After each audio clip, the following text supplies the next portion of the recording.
Okay, welcome to Magic Arcanum. I'm Ryan Gomez. Behind the scenes is Nicole Burdick, and we're so glad you're here because I think this is working better, but I won't know until somebody lets me know in the chat. So let me get my little pop-out chat box. How do I pop out chat? Okay. Bring you over here. Yep. Make sure you have a moderator. Okay. All right. People are in the chat. We're doing it. We're doing it. I'm gonna restart my search for a draft table. Get that going, because that could be another 10 minutes.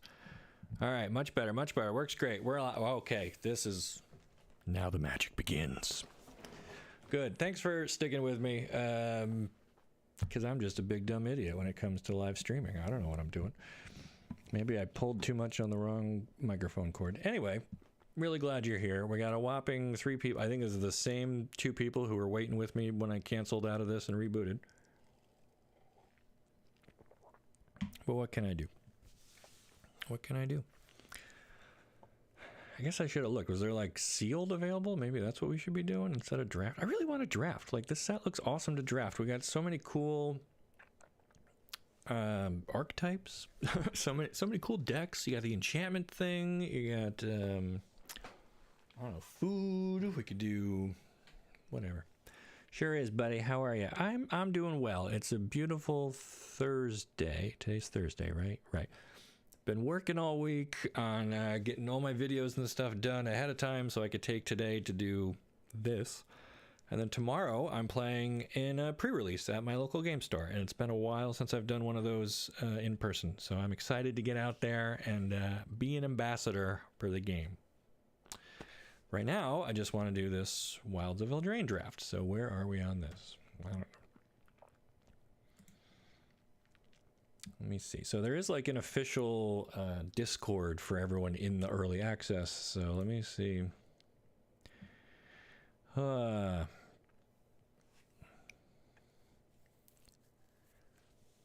right. So I see people are trying to find pods. They're trying to arrange groups. We're trying to get it going, but I can't make anyone show up any faster. So we're just gonna have to chill for a minute. But in the meantime, I guess I'm happy to answer any questions y'all may have or whatever, as long as I can get all my windows back. There we go. Okay. I just want a Goose Mother. That's a cool card. I think that's Nicole's favorite card in the whole set. She loves geese. She loves the, what is it, Untitled Goose Game, where you just run around and cause chaos. It's not quite my speed, but, you know, whatever. Sealed's a great way to learn exactly how the archetypes work to make your later drafts better. Ooh, that's a good point. So do I bail on this draft and see if, I mean, I guess, it's not like we're going to miss our table firing. Let's see what other options we got. So as I was explaining earlier, when you do the early access, they give you an account with different features, right? Like we've got, well, we could do jump in, I guess. You know, our Playblade is a little different. So like ranked isn't there, brawl's not there. And events, so there's the premier draft. Oh, there is sealed. Okay, so we can do that. We can just do sealed. All right, well, welcome back. Yeah. Hey, do you think the Wild West silhouettes are? I would have to see them again to really internalize it. I guess we're gonna just do a sealed. Sorin, Garrick, Vraska, and Jace, and maybe Fibblethip. Could be. You know, I don't know. Although I thought for sure Oko was like the big head floating above everybody. Was there a small enough thing to be Fibblethip? Because that would be funny. All right, so we are cracking a sealed pool. Here is our rares and or mythics. I suppose I should make sure that you can actually all see this screen. Okay, I do have the right. We're not doing the full. Hey, you guys want to do a sealed pool? Here we go. All right. So we have land tax. Now this isn't in the set. It's just one of the Enchanting Tales like bonus cards that can show up in your pack. But at first look here, we got a lot of black and some white and not a lot else going on with the other colors. So we're probably going to do black and white. But let's take a look at what else we opened. And okay, so I usually do it this way. So we have a land tax. At the beginning of your upkeep, if an opponent controls more lands than you may search your library for up to 3 basic land cards. Wow. That seems pretty good, like early, but like late game, what are you going to do with this? You're going to sacrifice it to bargain, probably. I think we play land tax. What do you guys think? I guess I should also sort by rares and mythics. That's a more fun way to do this, right? Okay, so we have a Leyline of Sanctity. 4 mana. If it's in your opening hand, you get to put it out for free, and you have hexproof. I don't know how useful that really is, aside from any enchantment synergies, but that's probably not something that we're putting in our sealed deck. We have an Elusive Otter, so he's got Adventure in green, and he's a 1/1 for 1 with Prowess. Not super exciting. Spiteful Hexmage. It's a 1 mana 3/2. When it enters the battlefield, create a Cursed Roll token attached to target creature you control. So anything that's got this Cursed Roll, that's an aura token. So I don't know if you're familiar with all the mechanics in Eldraine, but these rolls are a pretty big deal. They show up on a lot of cards, and there's, I think, 6 different rolls. So the cursed one makes whatever's cursed into a 1/1, like you're turning it into a frog. So the idea is you play this, and you got to curse one of your other things. If you don't have anything else, then this guy just becomes the 1/1 for 1, which is not good, but I still like that card. Gumdrop Poisoner seems really cool. 3 mana, 3/2 with lifelink and an adventure for a single black. We get to make a food token. I love it. And then she's got lifelink when you play her as a creature, and when she enters the battlefield, up to 1 target creature gets -X/-X, where X is the amount of life you gained this turn. So that is awesome. I will take that. We're probably going to play Spiteful Dude. Devouring Sugarmoth, 4 mana 6/6 with Menace and Trample, and it has an instant adventure where you get to make a human creature token and a food token, and it's in white, which is in our other color, so this is definitely going in the deck. At the beginning of your upkeep, you may sacrifice an artifact, enchantment, or token, so we could sacrifice like that roll token that is stuck on our Spiteful Hexmage, and if you don't, you got to tap this guy, but I think that's going to work great. And a Spectre of Mortality. 5 mana for a 3/3 flyer. When it enters the battlefield, you may exile 1 or more creature cards from your own graveyard. When you do, each other creature gets -X/-X. So this is like a board wipe that leaves behind a 3/3 flyer. So this is like a great late game kind of a bomb. So these are some really awesome cards. The rest of our rares here aren't super helpful. We've got a Saga that's in blue and red, and Aggravated Assault, a mono red enchantment. So I think we can now say, show me just these colors. Anyone having a hard time hearing? Okay, do I need to increase the volume on the microphone? Is that the problem? All right, I can do that. I can increase mic volume. That one I know how to fix. So I'll just kick that up about 5 notches and let me know if that improves things for you. Thanks for letting me know that you're having some trouble there. Okay. So now that we've got stuff like the Devouring Sugarmaw who wants to keep eating things, we're looking for rolls, we're looking for disposable enchantments, we're looking for other things that we can feed this guy to keep him from having to tap himself down. So things like Cursed Courtier, 3 mana 3/3 with a lifelink. When he comes into play, you create a Cursed Roll token attached to it, so we can eat that and we get a 3/3 lifelink, so I'm definitely taking that. Hopeful Vigil is a 2 mana enchantment. When it enters, we make a night token, and when this goes into the graveyard, we get to scry. So this is like the perfect thing to like sacrifice, so we'll take that for sure. We've got Cooped Up, which is pretty good removal. Enchanted creature can't attack or block, and then we can pay to exile it. So this is basically a pacifism that upgrades to, well, I don't know, a straight-on kill spell, I guess. What else do I like out of this? This Woodland Acolyte, 3 mana 2/2 that draws a card. Works great if you got the green in there, because then you get to put something on top of your library to draw, but I don't think we even really need that even without green. I mean, we could splash a forest. 2/2 for Shrouded Shepherd, 2 mana 2/2. When it enters the battlefield, target creature you control gets +2/+2 until end of turn. And we've got Cleave Shadows as our adventure, a black sorcery that just shrinks our opponent's board. That seems perfect. We're kind of running out of white cards here, though. Hopefully we got some good stuff over in black. So we have Ego Drain. Opponent reveals their hand, choose a non-land card from it, and they discard it. If you don't control a fairy, you have to exile a card from your hand. That is expensive. That's not something you play on turn 1. I don't know if we're going to play that at all. We got Hopeless Nightmare, so this is like a mirrored pair, we would call it, between Hopeless Vigil and Hopeless Nightmare. They both do something when they show up, and then when they are put into a graveyard, you get to scry. So we're taking that for sure. Not dead after all. Until end of turn, target creature you control gains. When this creature dies, return it to the battlefield. Good way to keep our expensive stuff alive. I think I'll take one of those. Do we have 2 of those? We have 2 of those. I think we can get by with just 1. Okay, we've got Wicked Visitor, 2 mana 2/2. When an enchantment you control is put into a graveyard, each opponent loses life. Totally taking that. Witch's Vanity is a saga that can kill something small, make a food token, and then create a wicked roll. That's all good stuff. A lot of value out of 2 mana there. Minstrosity, the little peppermint horror. A 2 mana 3/1 hits hard. When it dies, leave behind some food. I'll take that for sure. Rat Out, up to 1 target creature gets -1/-1 till end of turn. Create a rat. Sure, that's like a good little combat trick. And then up for our top end, how about Scream Puff? 5 mana 4/5 with Death Touch. That can make food. And maybe even this Sweet Tooth Witch, 3 mana 3/2. When she enters the battlefield, make food, and you can turn your food into burn damage on your opponent. I will play that for sure. And then Ginger Brute, I mean, yeah. Collector's Vault, what does this do? 2, draw a card, discard a card, create a treasure. That could be helpful, looting through our deck.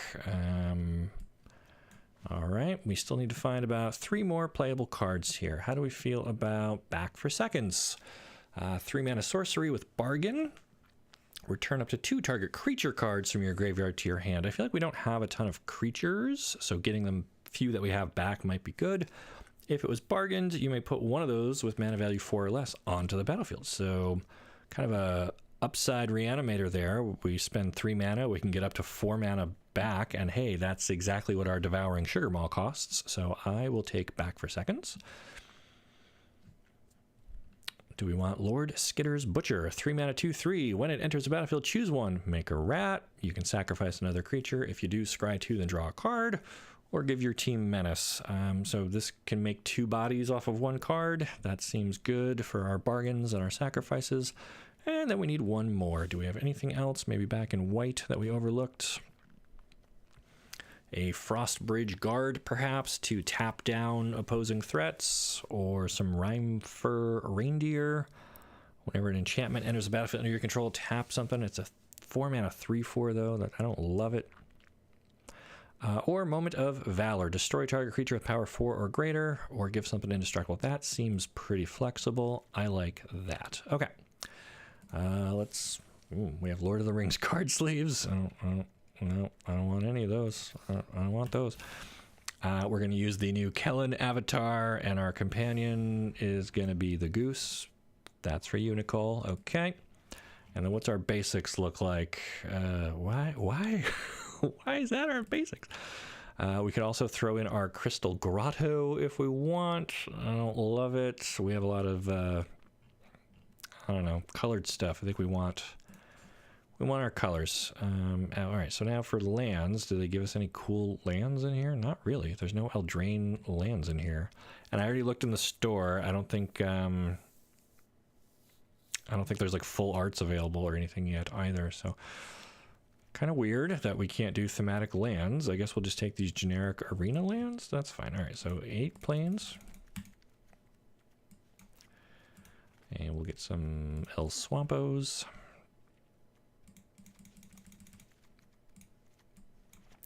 All right.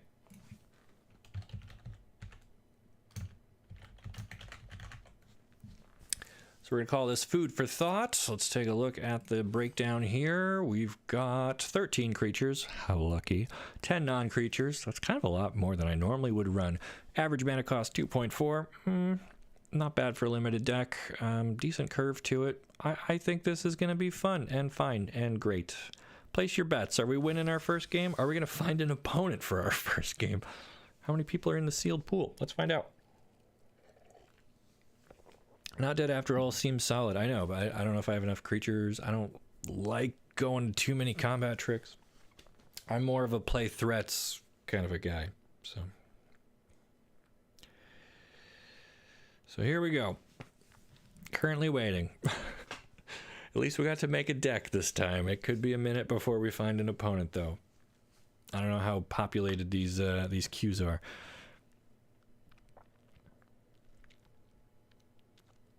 Bake all your enemies into a pie. I mean, given the chance. I don't think there's a... Bake into a pie is not in this set this time, though, right? That was in Original Wilds. All right, we're up against Talde Jamal. We've got our turn 1 Spiteful Hex Mage. We've got a turn 2 Witch's Vanity, and that's about it. But at least we got all the right colors. I think we can keep this. And so the goal with this stream is to show off new cards, interactions, be polite. Hello. So do we hold on to our Hex Mage until we've got something else to stick it on? I'm just going to put him out now. Like, we're doing the cool stuff, not always the best stuff. The plan is to have fun here and just enjoy all the sweet new cards. You know, not that I'm not trying to win, but whatever. All right, we found our second color. So our Saga lets us destroy target creature and opponent controls with mana value 2 or less. They didn't play anything, so we're not playing our Saga yet. We're going to hold on to that and just awkwardly hit them with our own cursed Spiteful Hexmage. It's a good hand. I think so. All right, our opponent played something that our Vanity can get. So, destroy target creature and opponent controls, mana value 2 or less. Bye-bye. And then we can even follow that up with our hasty Ginger Brute. Get in there for 2. Good start, good start. Terrence says, love your lore videos, been watching them for years. Oh, thank you so much. It has been years. I've been doing this, what, 4 years now? It's flown by. I moved from New York to Texas, endured COVID, came back to New York. I mean, I didn't endure. I never had COVID. I'm like one of 8 people in the world who hasn't, to this date, gotten COVID. Can you believe that? All right, our opponent made a 1/1 human token, and we made a food token.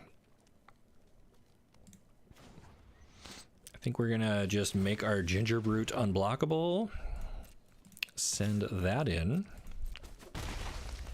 And say go. Love the goose hide. It's just, I didn't even look at it. It's checking its own eggs. What if I click on it? Does it do anything? Ooh, it gets angry. Oh my god. Okay, don't mess with the goose. Jeez. Opponent on a 3-colored Jund deck, green, red, and black. They've so far been trying to ramp and get some lands going. How do we feel about this Eldraine kind of cutout storybook? Gingerbread house. Ooh, it's interactive. We can click on stuff. Anybody open this door? No. When this dude enters, make a treasure. Sure. Does this do anything? I don't think I want to eat my food yet. More lands. Oh boy. Create a wicked roll attached to target creature you control. I mean, I guess we make this guy wicked now.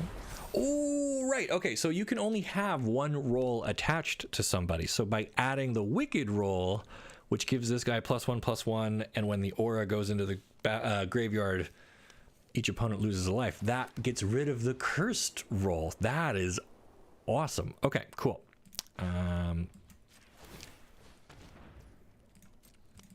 So now we have like a 4/3. Yeah, and they're going to double block it. Yeah, that's actually fine, I think. Because now even when this dies, it's going to also ping them for 1. That's right. Yeah, I was like, how are we going to get this roll off of the other guy? But just giving him a new roll gives him back his base stats, and then our opponent has a gruff triplets. Whew, okay. So they get 3 of these dudes. So we're holding our Spectre. And when it enters the battlefield, you may exile 1 or more creatures from your graveyard. We've only got 1 in there. I was thinking about eating Ginger Brute to give us another creature down there, so then we could give all of their stuff. We need 3 creatures to give them -3/-3. So we're just gonna play our Scream Puff here, 4/5. He's bigger than any of these goats, satyrs. When it dies, put a number of 1/1 counters equal to its power on each creature you control named Guff triplets. So if we just kill one at a time, they're just going to keep getting bigger, and that's a problem. All right, deal 4 damage to target creature. Create a young hero roll. Okay, so 4 damage isn't going to kill our Scream Puff, but it does turn this into a young hero. And so young hero is a roll that says enchanted creature has, when this creature attacks, if its toughness is 3 or less, it gets a counter, but their toughness is already 3. So now they're combining the damage from cut in with the -2/-2, and now they're going to hit us for 9. All right. Oh, they do get 1 counter because it's 3 or less. All right, so that's fine. So I think we're gonna, yep, block. Sure. And so now how many dead things do we have? 1, 2, 3. So we can give them -3/-3, which will leave them with 1 massive triplets instead of killing all of them. I need like 1 more dead creature, and all I'm holding is a not dead after all. I think it's worth killing 2 of these things, right? I don't know. We'll see. Oh, because it's a -/-, so their power was 0, so they don't give any power to the... Guys, we're so good at this game. We just have to read the cards. Oh, what's your take on the new Eldraine story? I liked it. I'm going to do the full recap video next week, so you'll get more insight when I do that. I don't want to say too much, other than come back in about a week and you can hear all of my thoughts. But first impressions were pretty good. I like Eldraine setting. I like the characters. Rowan and Will had some interesting tension between them. I think we just take 4 here.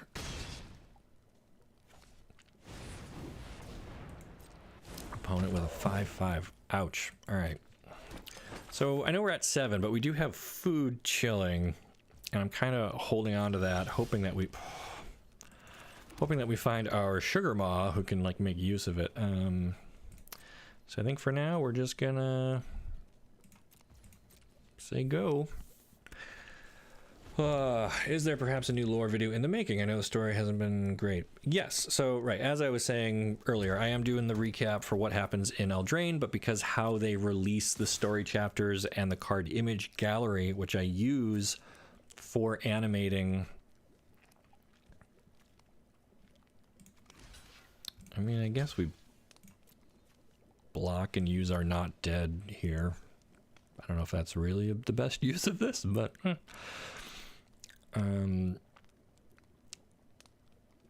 So there will be a story recap for Eldraine coming in about another week. I just need more time to get it done.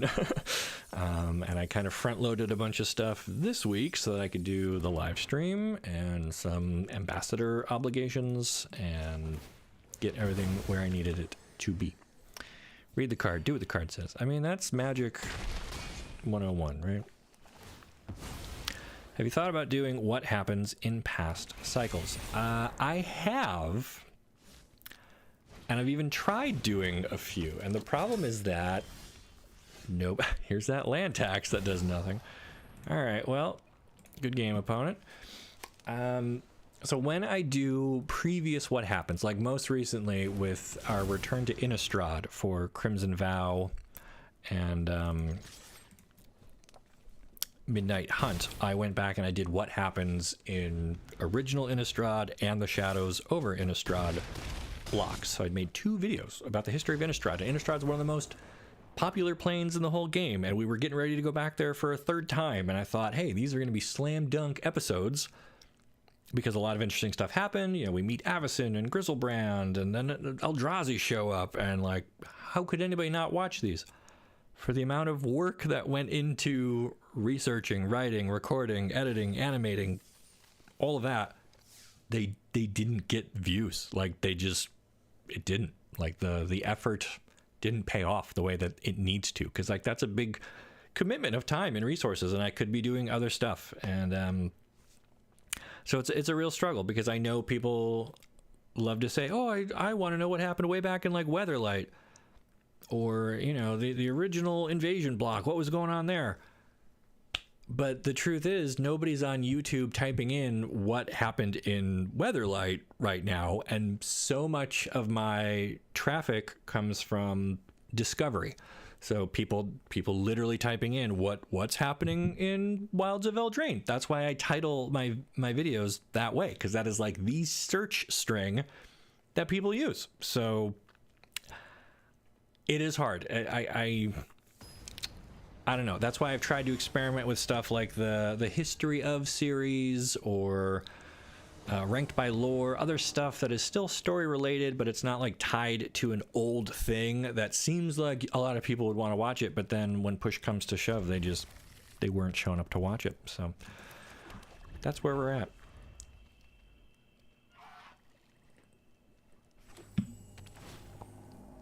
Land tax, quite mentally taxing, yes. All right, our opponent, 8th place Dave, opens on the Crystal Grotto. We're gonna do our 2/2 Wicked Visitor, a lovely little nightmare here. So these are one of the mysteries from the story, because in the story, a lot of people in the kingdom or in the realm are in this enchanted sleep, and, you know, Ashiok's there, but like nightmares specifically don't really show up. I don't think. Like, people are in this enchanted sleep, and then they fight the awake people, and it's awkward, but I don't think there was a ton of nightmares present in the story. So there's a handful of nightmare cards that make it seem like these were a much bigger deal in the story, but it's mostly just like sleepwalking people fighting awake people, and there's not really any nightmares out there walking around. So I don't know. I watched both of those easily 5 times. Well, all right, then you're the one person. Did you share them with friends? Did you share the links on your own socials and get other views? Because seems like maybe not. All right, opponent with a 2/1 Mocking Sprite. It flies, and it says instants and sorceries they cast cost 1 less. That's cool. So I could coop it up. It won't be able to attack or block. They still get their discount, but I get to attack for 5?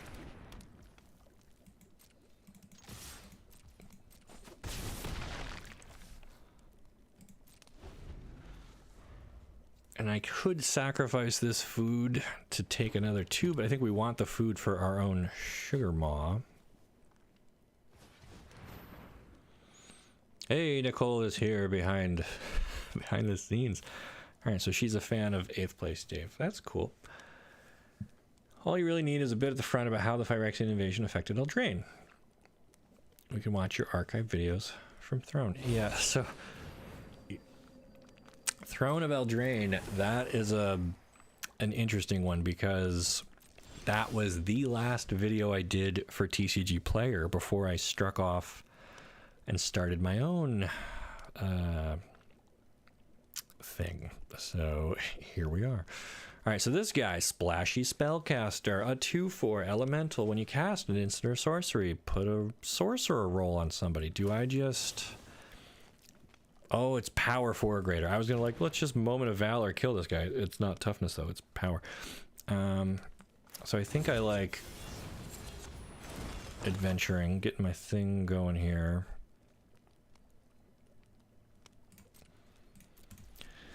And no attacks. We're not attacking into a 2/4. So yeah, so the original Eldraine recap was the last video I did at TCG Player. Then I struck out on my own. And I think some of the first videos I did were actually Dominaria recaps. But I might have done one on this channel for Eldraine as well, but it was really awkward. I didn't have a studio. I didn't have a good microphone. It was just kind of me trying to recap roughly what had happened. Oh, they're gonna... that's fine. So I don't know. You can go find my old Eldraine stuff, but some of it's going to be on a different channel. And So this is interesting that they used their casket on my little witch. But that's what they did. Alright, so I guess we try to resolve our Sugar Maw, although they've got blue mana. And I don't know what kind of counterspells are in this set. Iced out, there we go. Alright. Well, unfortunate. Do I have a sad emoji? I don't. Still not attacking into a 2/4. High toughness spell payoff cards in blue-red look really good. But yeah. Alright, 8th place Dave, just kind of removing or countering our good threats here. So we've got our Vigil.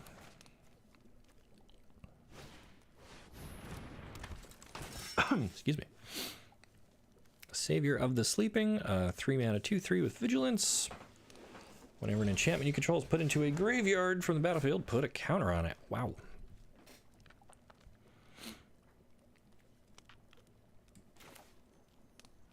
So do we just...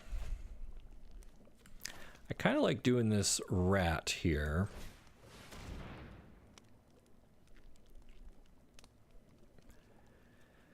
And so when he enters the battlefield, if he resolves, we're gonna probably sacrifice another creature, probably this human token, so that we can scry 2 and then draw. And really we're looking for like another plains.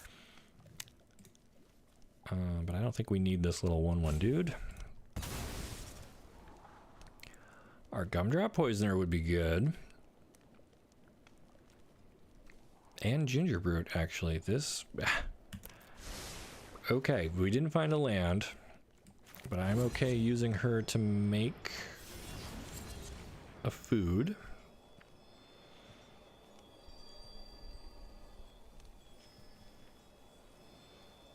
And then... So the only problem now is that our opponent knows that this is coming, and so we can eat some food to gain some life before we cast her, because when she enters the battlefield, we can give something -X, where X is the amount of life we gain. So like if we want to get rid of this 2/4, we need to gain 4 life, and the foods are 3 apiece, so we can eat 2 food, gain 6 life, and try to kill their biggest thing, or just eat 1 and get rid of the knight. Or maybe we try and kill the Mocking Sprite. Alright, but that's going to trigger our Wicked Visitor, which is pretty cool.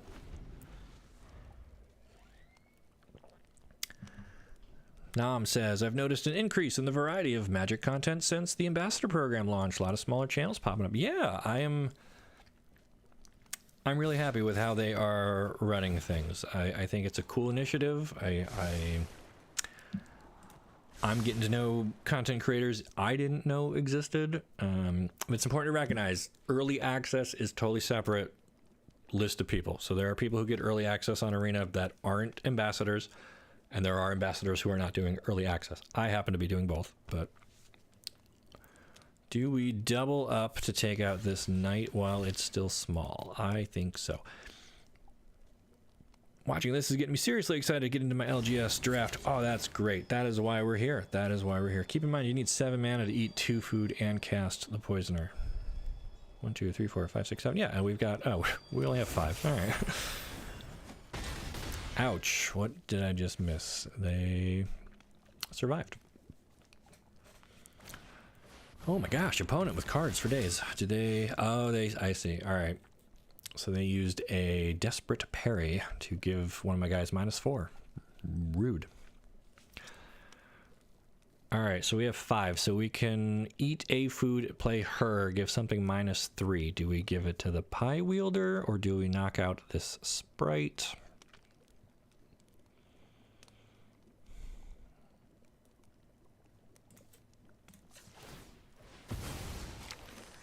I guess we... man...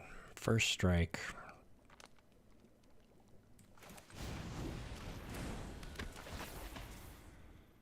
I feel like if they start sticking any sort of aura on this, it's just going to get worse and worse. But a 3/2 flyer, we don't really have an answer for that either.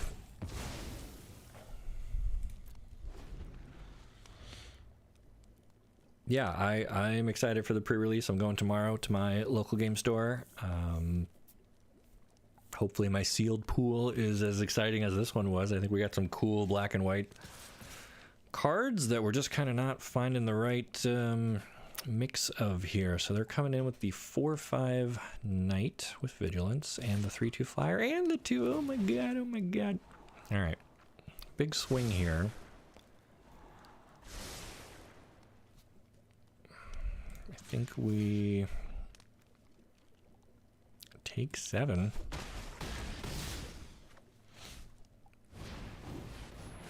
And they play out another flyer. All right, well, we found another plains.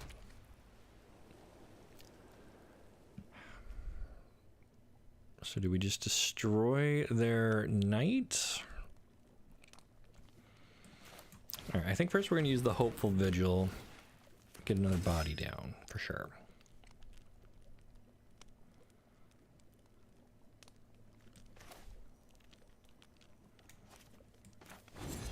Yeah, and I guess we're going to use our Acolyte to draw. We have a not dead after all. Interesting. Okay. So I think now the plan is we just wait. Maybe let them attack in. We double or triple block on this knight. We not dead after all. Our Gumdrop Poisoner gain some life. Although they're not going to take the bait. They're just going to go with the flyers. Okay, awkward. Yep, we'll take 6 in the air. We still got plenty of food here we can munch. They have a Tapper. And a Dawn of Hope. Oh my gosh, an Embarrassment of Riches. And we find a Swamp. Okay. Well.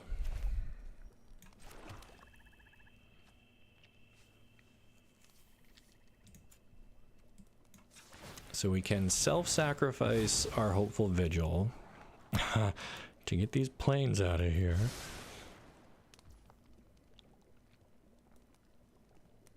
And then that leaves us with 4 mana, which is enough to eat both of these foods, which keeps us alive.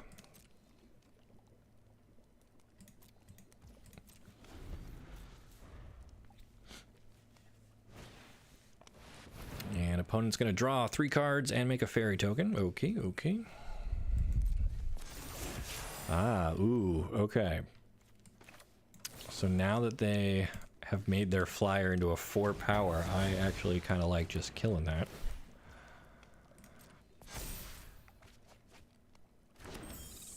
Well, so the trick is to do it while their hand is empty before they get to draw the extra cards and have any counter spells or responses. So, good timing.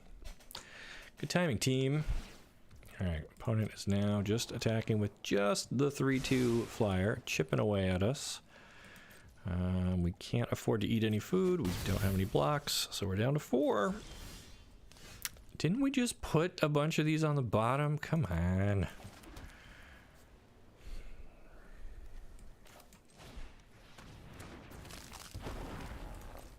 All right, no attacks. Our plan is to just eat everything. We're going to Skyrim it. We're going to pause and eat 15 wheels of cheese to get our health points back. How about this little cauldron? Can I click on this? No? All right, so far, this little pie opens up. Nothing comes out of this door. Ruby go up the beanstalk? No. Is it just that little pie? Wow. All right, so there's one thing you can interact with on this board. They are tapping our life gain. Big sad. And swinging with team. Okay.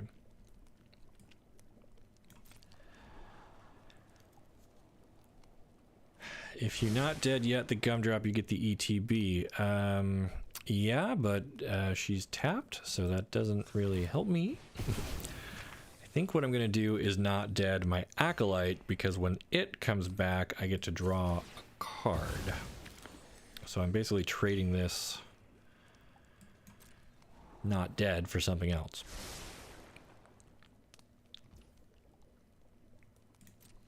So let's see. They're coming at me with a 2/4 on the ground and a 5/6. I think I want to try to take out the 5/6.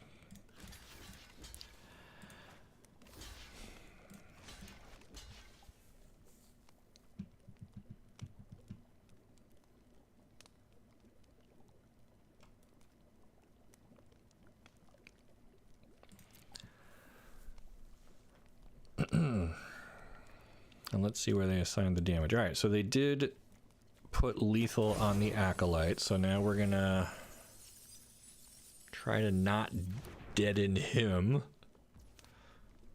Go to damage. Boom, boom, boom, boom. We go to 4, but this is gonna come back. It's gonna be Wicked, and we're gonna draw a card.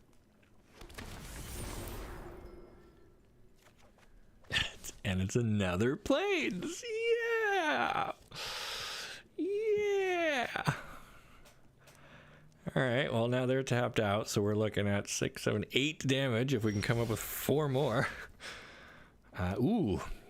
Hopeless Nightmare. When it enters, each opponent discards a card and loses 2 life. Okay.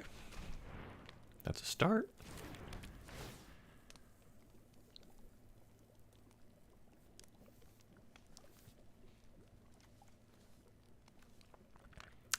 So I guess they still have Dawn of Hope, so they're going to be able to make a soldier to block.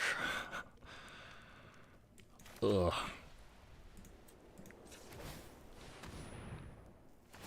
Watch, the next card I draw will be land tax again. Yeah.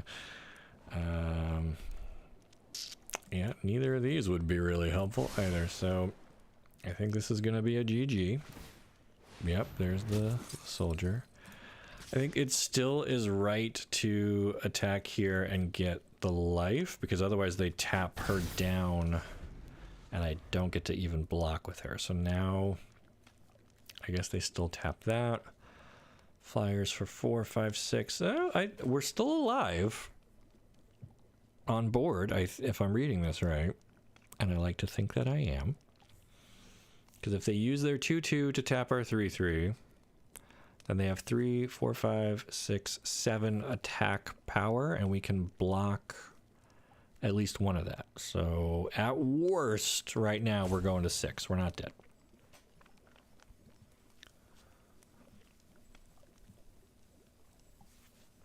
But then we're going to draw land tax, and then we are going to be dead. So it doesn't. Oh. And our opponent had the Twinning Twins. Yeah, Swift Spiral, exile something, return it at the beginning of the end step. So now, I guess we are dead.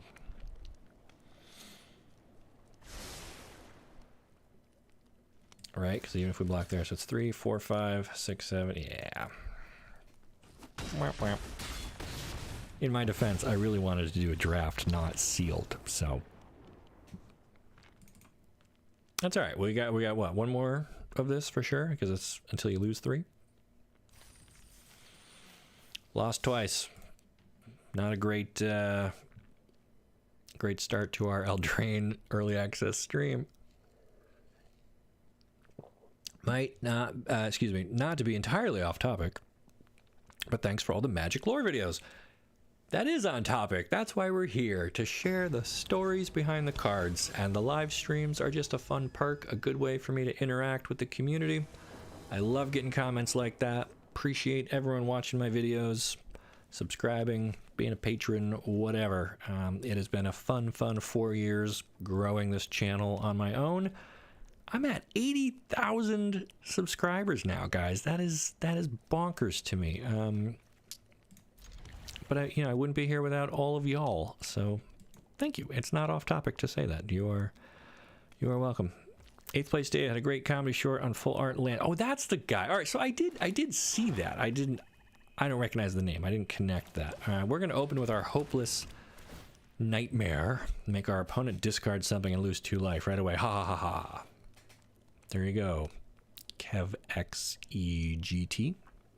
Another name I do not recognize.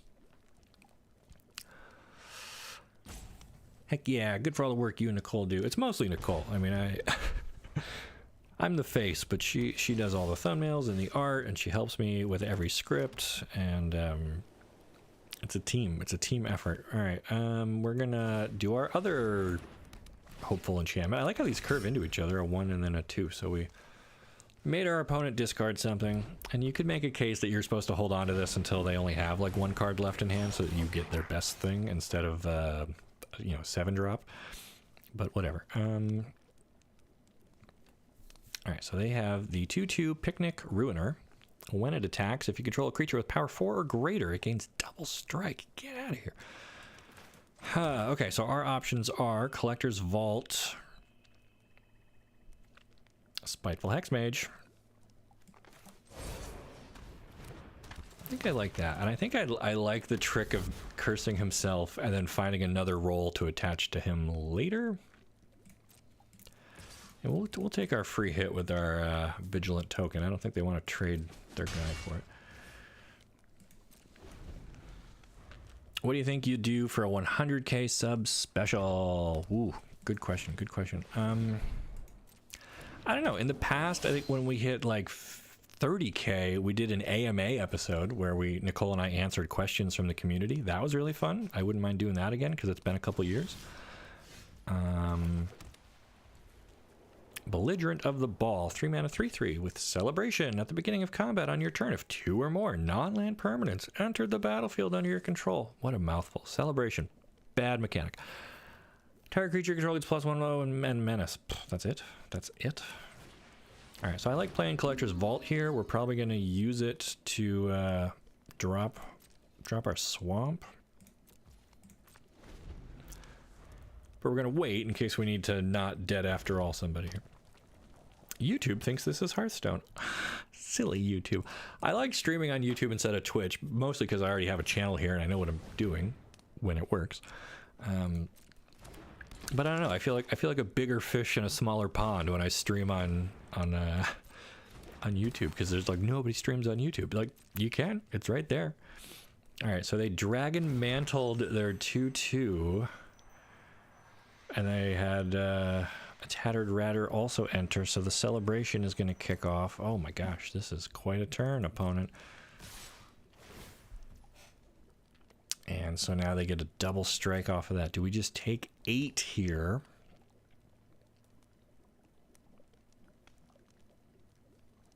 No, you know what we're going to do? We're going to block that.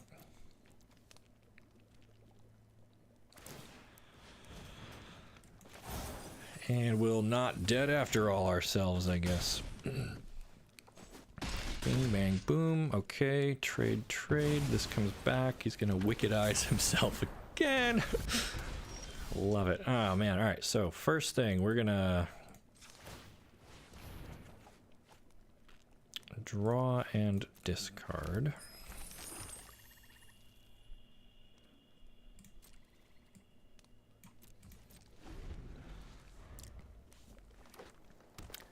Will you do videos of Magic lore in chronological order? Okay, so somebody keep track of how many times this question comes up during the stream. Not that I'm mad at anybody for asking. Like, I get it. It's just funny how often people do ask about that. Because when I do videos about older stuff, they tend to not actually get viewed. 4, 5, 6, 7, 8, 9, 10. Do I want to take 10 here, or do I want to give up my guy? I guess we're giving up our guy. So people do ask, are you going to do older stuff? Are you going to go back to the start of Magic and like cover everything? The problem with doing that is that people tend to not actually watch videos about stuff that isn't the most current set. Like, the best views I get, I mean, at least these are both live cards. The most views I get on videos come from recent stuff, and the further back I go, it's like a reverse bell curve or whatever. The further back I go, the less people tend to want to watch. So we have 1 creature in the graveyard, so if we play our Spectre, we can not do anything with that. So I think we're just going to play a Screen Puff here. At least he's big enough to wrestle with these guys. Should have used the Vault last turn and used the treasure it makes to play. Oh, you're right. I forgot that this also makes a treasure. So I could have afforded both. I thought I had to only do one or the other. That's what I get for trying to chat and play at the same time.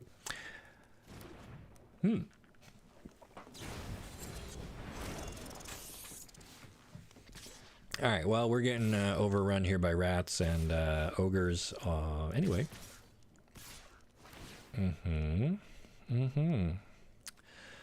So I think we can block. We take 6.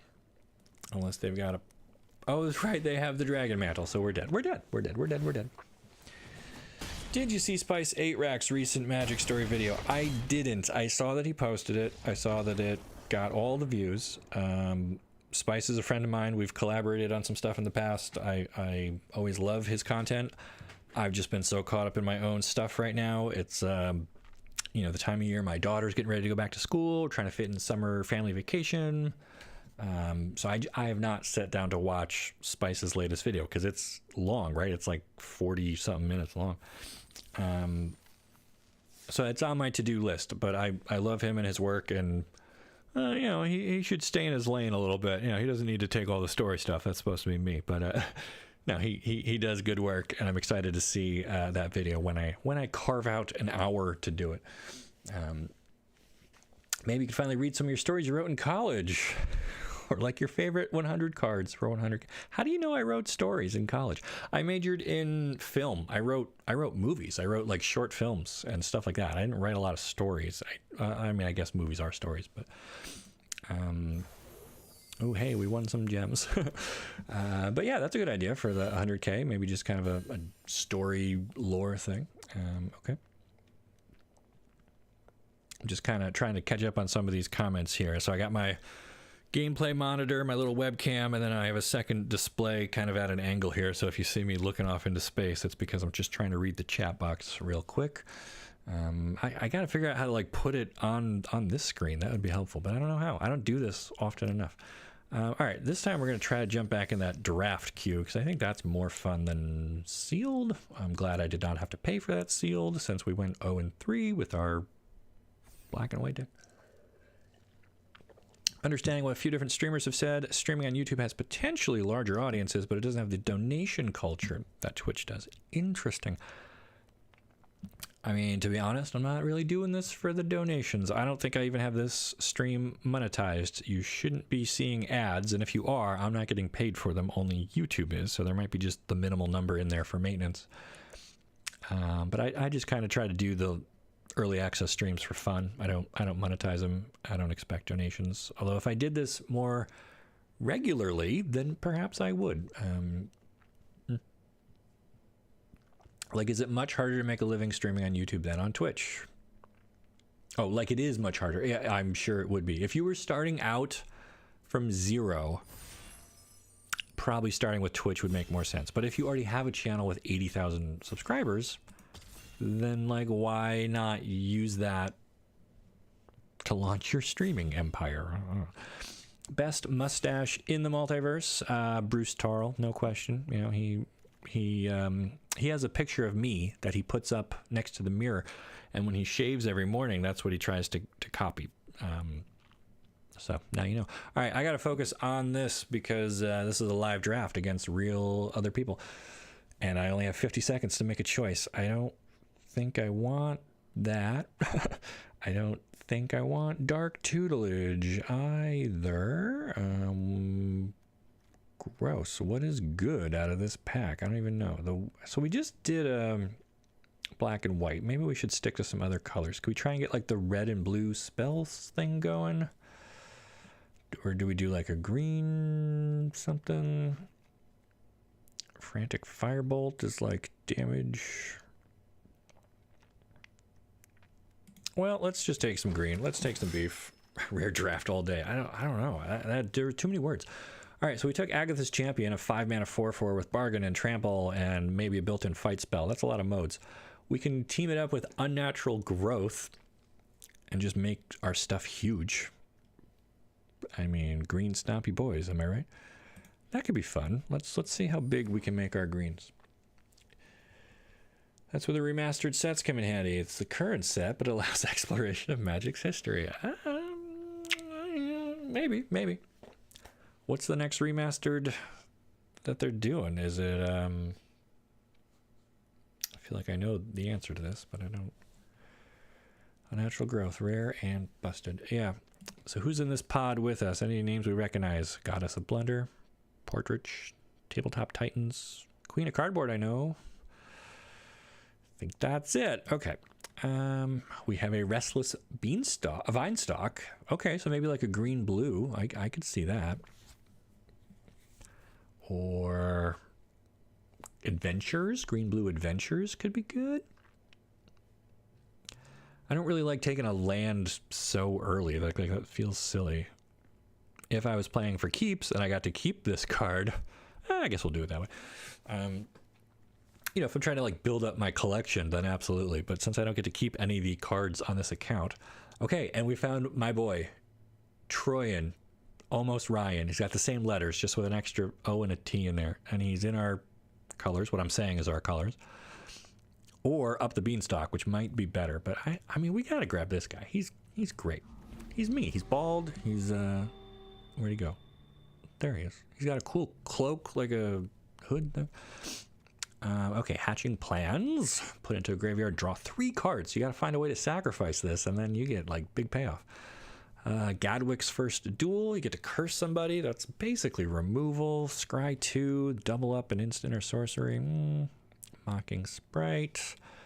This set's Giant Spider.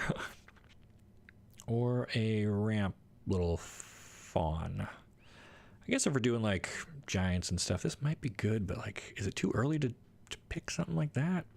You can tell how often I draft. Do not get to keep the cards you draft. So when we do the early access stuff, Wizards of the Coast gives us a special version of the client software to download, and it comes with like a preloaded account on it. So these are, I don't really have 500,000 gold. I certainly don't have 600,000 gems. They just load it up with all of that so that I can do drafts and whatever. This account is only good for about 24 hours. By this time tomorrow, the server gets shut off, it gets deleted. Like, I don't get to keep any of this. I have to go back to my own personal stuff. So today we're just doing whatever. So do we take a 4 mana 2/3 flyer that doubles up our adventures? We haven't really gotten any adventures yet.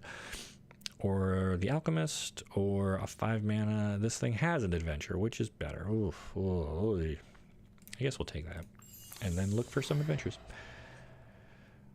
Ravnica, freaking Tabletop Titans is in the pod. Oh, so that is somebody that we know. Okay, I don't know them. Balluna's Gatekeeper, another giant, 6/5 vanilla, but return target creature you don't control with mana 3 or less to its owner's hand. So a little sorcery speed, expensive conditional bounce spell.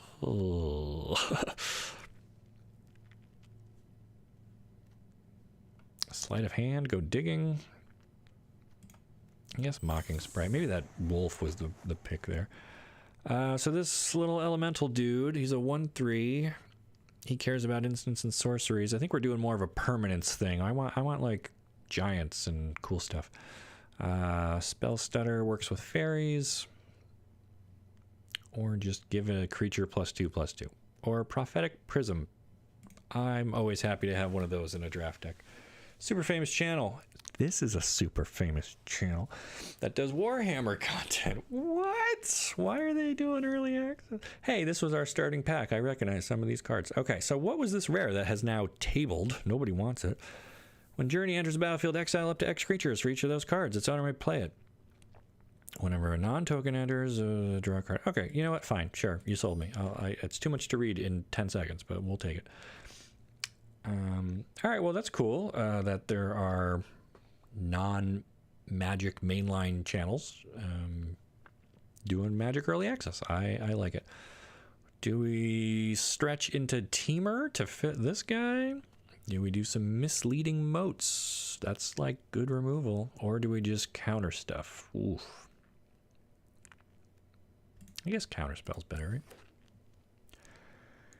Yeah, early access, separate account, extra bells and whistles, content creators only have available during the early access window. That's it. So this isn't my real thing. I don't get to keep any of the cards I draft. So if I was really drafting in real life, I mean, I would probably pick a rare land. I mean, that's good to have. Draw 3, make a fairy. Turn a land into a 3/3 elemental.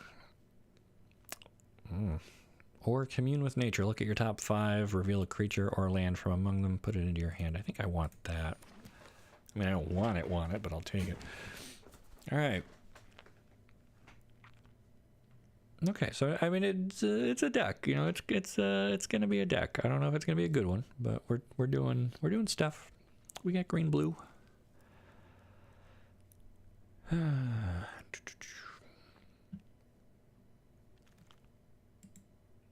Okay, so the rats are going around.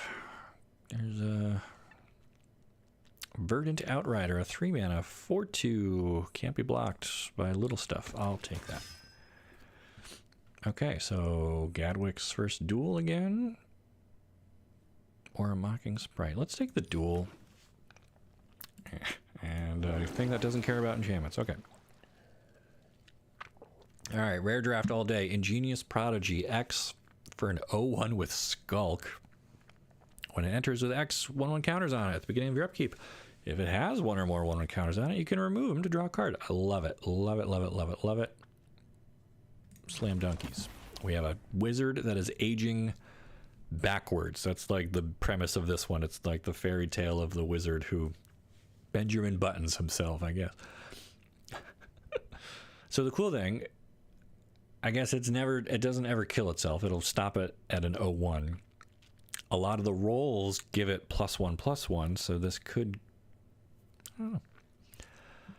We have a Sir Ginger, 2-mana, 3/1, has trample, hexproof, and haste if our opponent has the 1 planeswalker in this set. Whenever another artifact you control is put into a graveyard, put a counter on it. Oof. So she works great with food. Not really what we're doing here today. Seasons of Growth. Whenever a creature enters under your control, scry 1. And whenever you cast a spell that targets a creature, draw a card. Could be alright. Return to the Wilds gives us a little bit of ramp and a body and or food. Yeah, I think I want that. I mean, I'm still there was that giant down there as well, but like, hey, this girl didn't really help us. Okay, Spreading Seas. Turn something into an island. No. A 3-mana 2/3 with Vigilance, and you get to tap stuff. I guess that's good. We just kind of need like bodies in here to kind of fill out a curve. Ooh, it looks like black is like open. Water Wings. Until end of turn, target creature you control becomes 4/4 and gains flying and hexproof. I mean, that could be useful.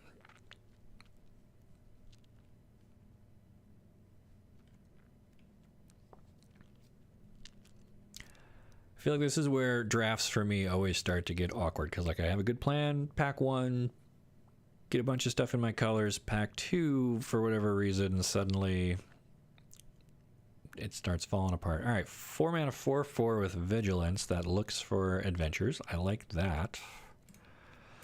Good beefy boy. We'll take it. We'll take it.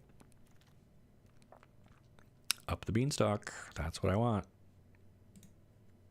This is a 2-mana enchantment when it enters the battlefield, and whenever you cast a spell with mana value 5 or greater, draw a card. So we want, like, you know, our unnatural growth and our champion, and so now I need some like ramp and some more expensive stuff.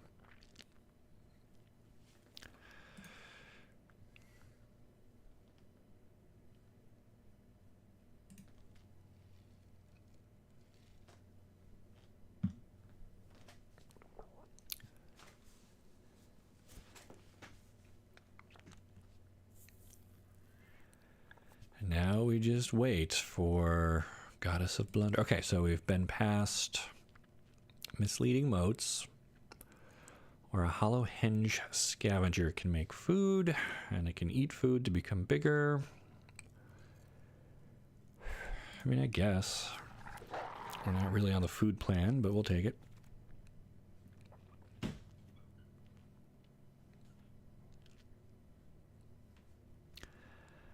Whenever you cast a spell with mana value 5 or greater, create a food. Yeah, sure. I mean, Are those rings of... I was wondering the same thing. It looks like it, but I feel like this is supposed to be... I don't know. Are we like in the treasury of Castle Ardenvale? Isn't this is from the White Virtue enchantment? I thought.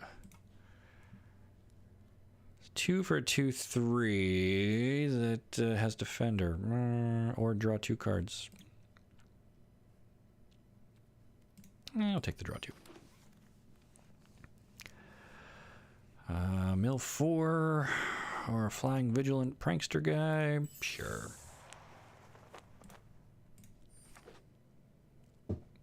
So yeah, that does look like Rings of Brighthearth, but again, I think that this is probably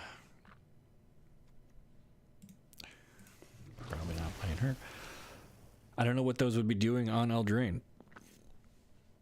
I mean, this castle is known for having the Circle of Loyalty, but it would be bigger than that.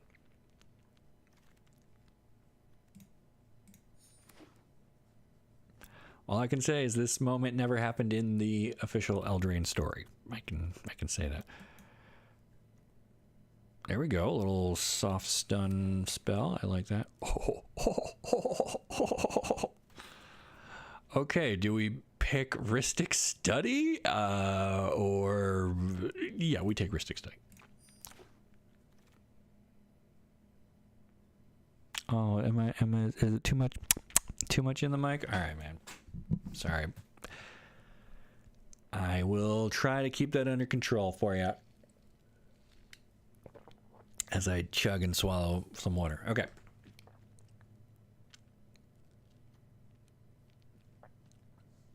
Not a lot here I like from this pack. I guess we'll take another Return from the Wilds.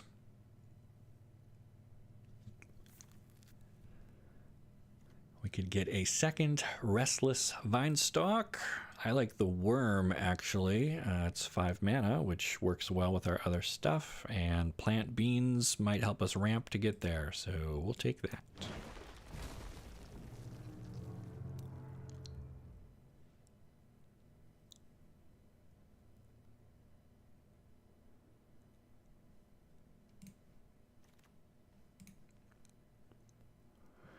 So there's Rankle's prank. I guess that does look like Rankle doing the prank, but in the story he doesn't show up. So I'm not sure if this is supposed to be before, after, or whatever. All right, more enchantments that care about food.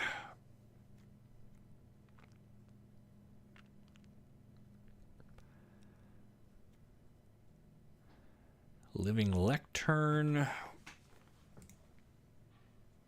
Sure. How do you not pick Rhystic Study? I mean, I did. We can go with a dragon. Probably has some of the best flavor text in the set. Fascinating. It says here dragons. Cannot read.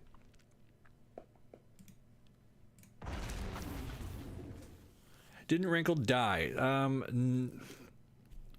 The story was deliberately vague. He uses the wishing ring to make it rain love potion, and he hovers over like a pit, and a bunch of Phyrexians and people kind of dive at him, and they all fall in the pit, and then the enchanted sleep hits, and he falls asleep and falls into the pit.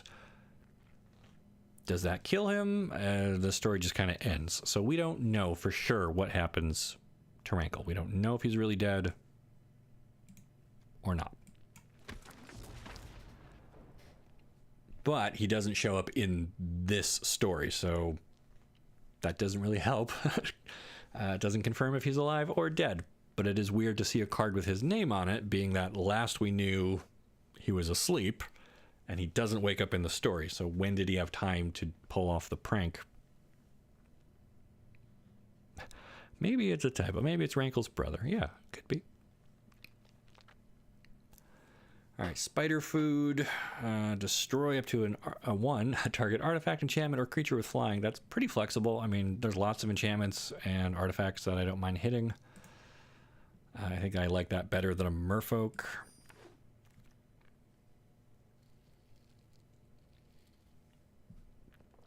And now we are really getting to the bottom of the barrel here.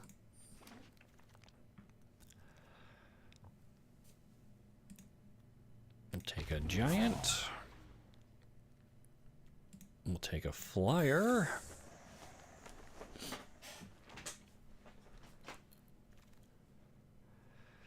We can grab another vine stalk.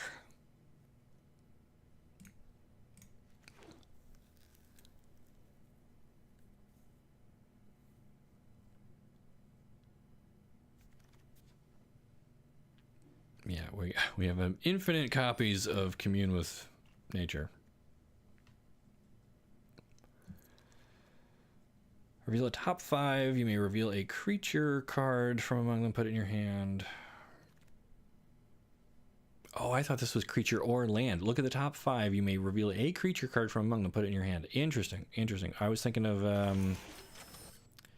yeah, whatever. That's fine. There's like a version of this that lets you look at like the top 3 and get a creature or land, I thought. All right. Well, now I am even less interested in that card. Why does it keep giving me Lord of the Rings sleeves? I don't really want those.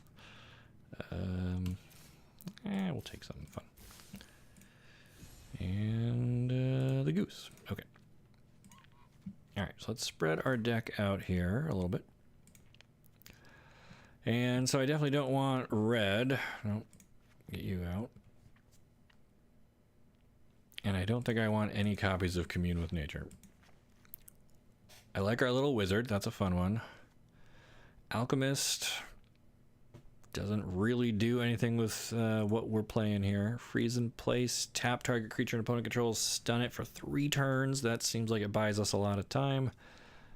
Gadwick's Duel. Curses somebody. Lets us scry. And then copies our next instant or sorcery that costs 3 or less. The Lectern I don't think we really need.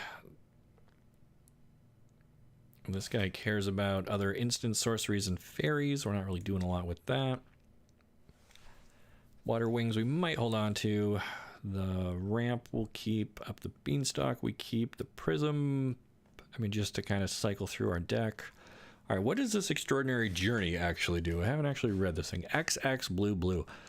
It's an enchantment. When it enters the battlefield, exile up to X target creatures. For each of those cards, its owner may play it for as long as it remains exiled. Okay. Whenever one or more non-token creatures enters the battlefield, if one or more of them entered from exile, so it doesn't have to be have been exiled from this card if it's coming off an adventure or such, you draw a card. Only once a turn. So this is a very slow board wipe that they can rebuild from, but you get to draw cards from it. Well, I mean, we'll try it. We're here to play with interesting stuff. Coolest card in the set is Garrick Saga. Perfect flavor on the abilities since it's his Planeswalker abilities. Yep, make a beast, yep. That is true, but I have to read his saga again because I feel like the modes don't all work great together. It's like make a beast and then you can sacrifice a creature to go look for another creature and then like up to 2 creatures get a buff or something, but if you had sacked your own beast token, you probably don't have 2 creatures for the buff unless you did that to draw one out of your deck and you had another and you managed to play them both before the 3rd chapter of the saga. I don't know. It just didn't love it. Galvanic Giant. Whenever you cast a spell with value 5 or greater, tap something. Sure. Johann's Stopgap. Return target non-land permanent to its owner's hand. Don't love it. Vantress Transmuter. Tap somebody and curse it. Sure. There's a giant. Sure. Playable. Yes. You're not. Okay. Agatha's Champion. That was like one of our first picks. Beanstalk Worm. Love it. Unnatural Growth. Sure. Dragon. Yes. I still have to cut 7 cards though. All right. Oh, I missed like this whole column. Okay. It's like, how do I still have 7 things? Okay, the sprites, instants and sorceries you cast are cheaper. Don't really worry about that. Quick Study. I'll keep Rhystic Study. I guess I'd rather just keep Rhystic Study than Quick Study. Ice Out. Expensive counterspell, but sure. This little wolf I don't think I need. Spider food is fine. Outrider, I don't love. Troyan I like. We're down to 41. Okay, so now we just gotta get rid of one more card. Ooh.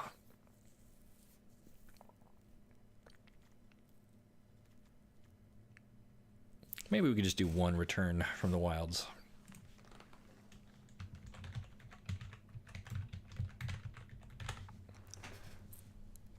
And I guess we're using Lord of the Rings lands this time. That's fine. Okay. So we've got a green and blue deck with a pretty chonky top end. 12 creatures this time. Maybe we're not playing enough creatures. I don't know. A lot of non-creatures. Ooh. Although we got 2 lands that turn into creatures.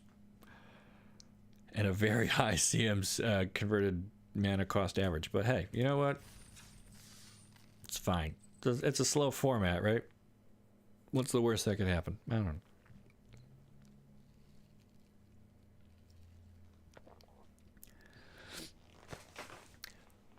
All right, for anyone who recently joined, I'm Ryan Gomez. Behind the scenes is Nicole Burdick. We are Magic Arcanum. We love telling the stories behind the cards. This is the early access stream for Wilds of Eldraine. So for today, we get to play with cards on Magic Arena before anyone else. And our opening hand has 4 lands in it, and then some expensive stuff. But we can plant beans and ramp ourselves. I like that. Let's do it. So we will start with our tapped rare Restless Vinestalk. So this will give us green or blue mana, and then it can turn itself into a 5/5. And we're gonna use our Beanstalk Worm's Adventure to play an extra land.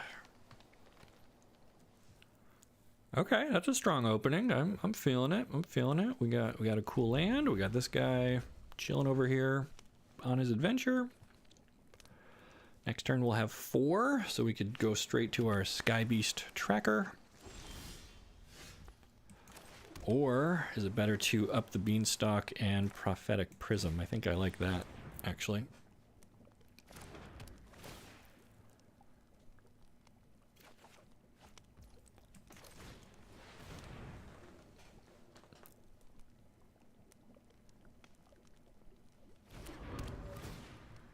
Boy, I gotta say, I like playing in a format where, what is it, Make Disappear doesn't exist.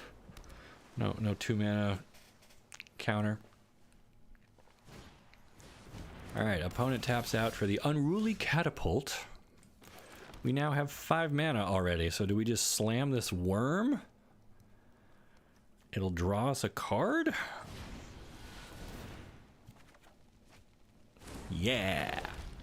Yeah! That's a big worm. Really started Mirrodin Besiege. Always been obsessed with artifacts. I fell off and I'm coming back. I've lost nothing. Thank you for your lore videos. Well, you're so welcome. I mean, that's why I started the channel. I felt like new and returning players were missing out on the story. It wasn't very accessible or very easy to get into. So I tried to kind of summarize it and break it down in a way that people could understand, and they just return our worm to our hand, which now when we play it will draw yet another card. I mean, if we have to.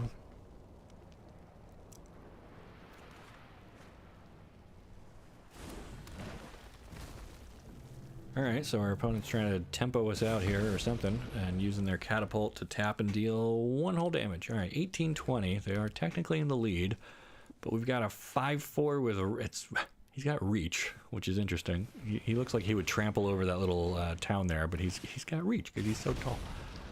Alright, opponent taps a lot, floats it, deals a damage. This thing untaps when they cast an instant or sorcery. Are they just gonna keep bouncing this back to our hand for reals?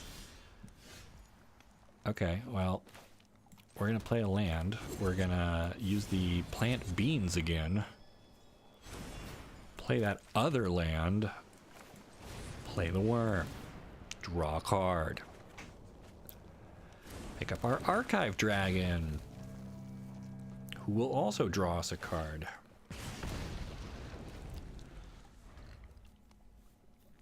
not to exhibit classic Arcanum hubris, but I feel like there's no way they can keep up with us at this point, right? Like we can't lose now. We've got multiple card drawing things. We've got, I don't know. I feel like we're in good shape, but then again, we're also already taking damage, so I don't know. Who's Daily Draft? Is that somebody that we recognize? Goose, what do you say? You don't know. You don't know anything. All right, Mocking Sprite. Their stuff is now cheaper. They continue to pummel us with this catapult. They have a third copy of this? Are you kidding me? That's great. That is fantastic.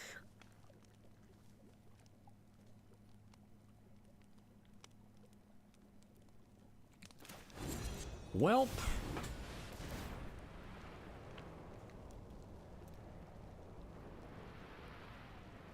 I think we'll play him. We'll pick up our card. We find Ristic Study. That would punish them for bouncing our stuff over and over. I kind of like using spider food here to get rid of this catapult, which is pretty annoying. You could also make a case for knocking out the Sprite since it makes their stuff cheaper. But we have a reaching beanstalk worm to block the Sprite.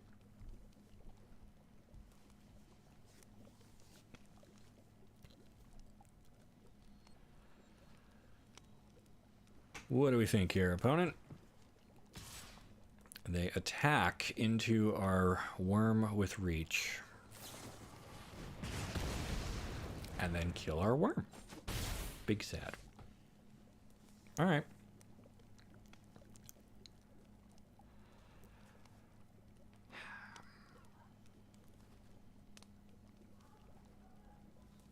So interesting thing, even if we curse their Sprite, it keeps its abilities, right? It just has base power and toughness 1/1. It doesn't like lose flying even. It just...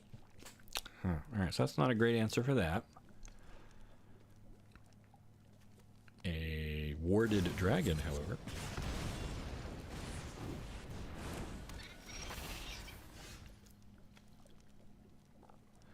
All right, we got 4, 5, 6, 7, 8 mana to work with.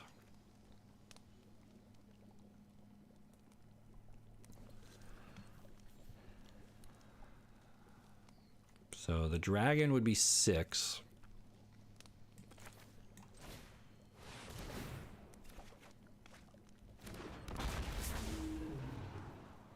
And when he enters, we get to scry 2. I don't think we need any more lands.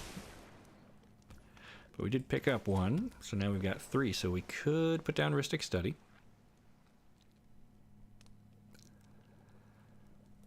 Yeah, I think that's where we're going to go. All right, so opponent has to deal with a 4/6 with Ward 2. They got 2 little flyers here. And the more stuff they try to play, the more we get to draw. And we know next we're drawing Agatha's Champion, which can fight when it enters. If it bargains, we'll probably just feed it Prophetic Prism, because you can feed it any artifact. It doesn't have to be the food tokens. We can just give it a prism. Excuse me.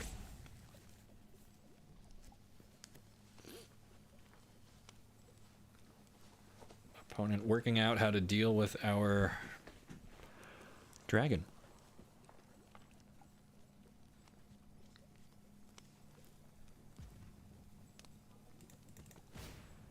And they come up with the Apprentice's Folly. And they even pay for Ristic Study. All right, so choose target non-token creature you control. Make a token copy of it. Interesting.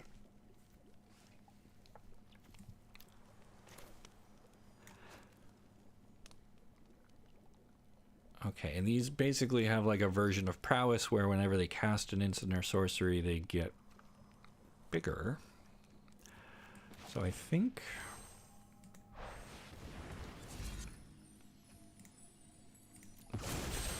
we're going to cast our champion. He's expensive enough to... Ooh.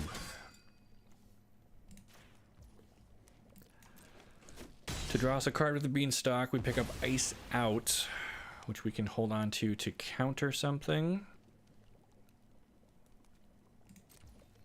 think that's good. I don't really want to attack with the dragon here in case they pop off and get us with their flyers.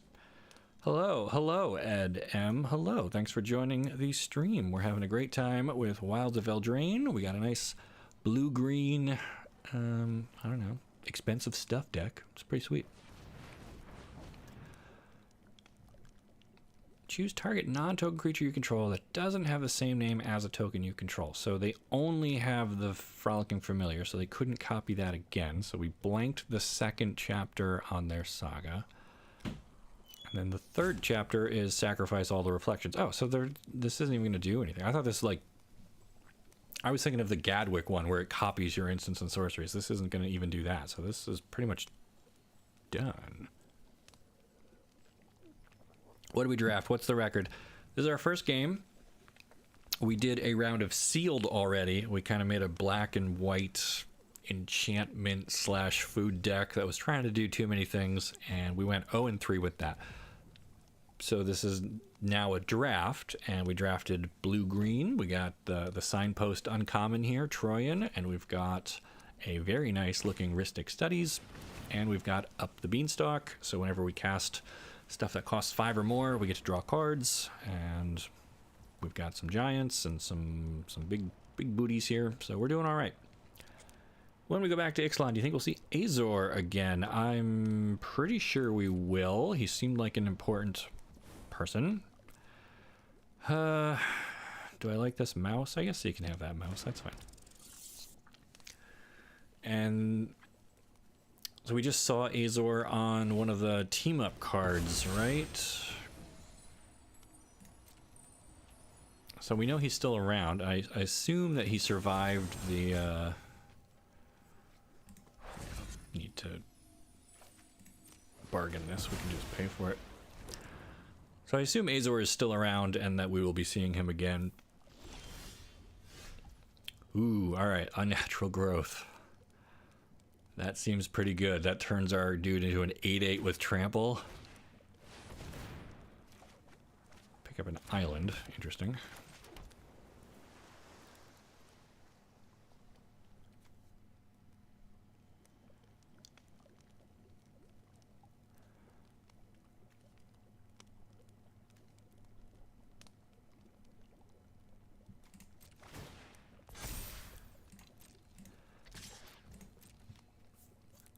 So I guess in hindsight, I probably should have played this Galvanic Giant first, because then the Unnatural Growth would have let me tap somebody down, but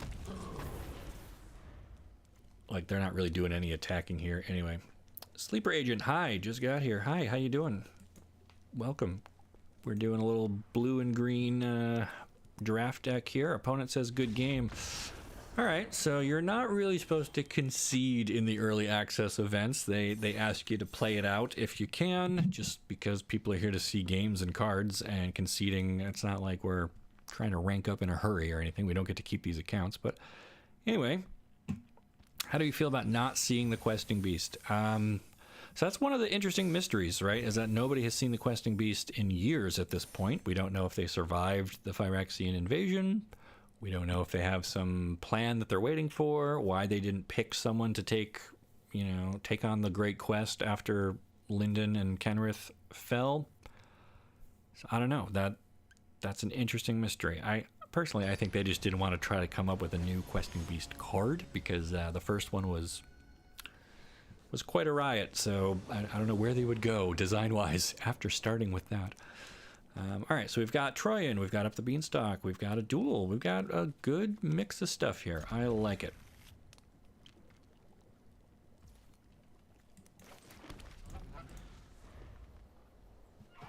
And we've got Chuckaw 1977 VIP as our opponent. Not a content personality I'm familiar with. All right, Up the Beanstalk. I like this. Both times we've played it, I like that it immediately draws you a card, and then every time you play something 5 or greater, draw a card, and our deck has a bunch of those. So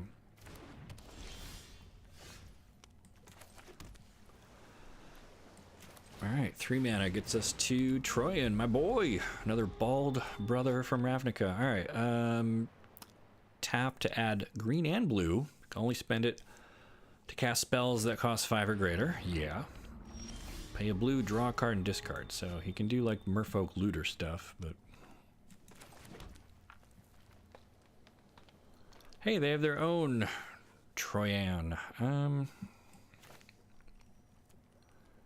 Interesting, interesting.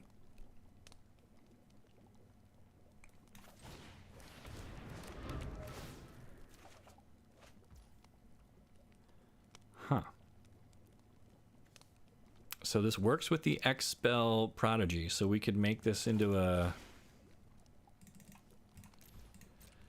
3, 4? Is it harder to say Asmo's full name or remember all the text on Questing Beast? I think it's harder to say that full name. That's what I think. There's a reference to Questing Beast on a card. There's a Red adventure called Seek the Beast. I hadn't caught that. I guess maybe I read it and I was thinking it was just a generic beast because Eldraine has those.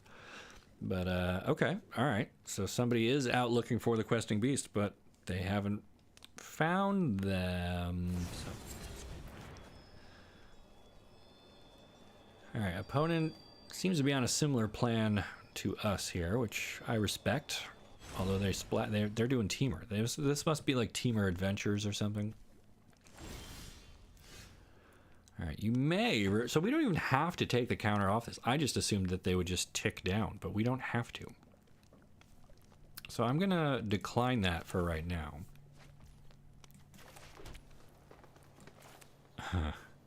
Because then I can slam this down. So Unnatural Growth is our Enchanting Tales enchantment. It triggers our Up the Beanstalk, and we're able to cast it off Troyan because it costs 5 or more. So now I also kind of like freezing their Troyan down so they can't use it to ramp into something on their side. I don't really want any more lands. Thank you. And now this gets doubled to a 6/8. This is a fun deck. I like this. I like it when we hit all of our pieces here. And I guess we do have Prophetic Prism, which we can feed to Agatha's Champion for in a bargain, which is pretty great. So they have the Tempest Heart. Whenever you cast a spell with mana value 5 or greater, put a 1/1 counter on Tempest Heart. And then they give it the monster roll, so now it's a 4/5. Interesting.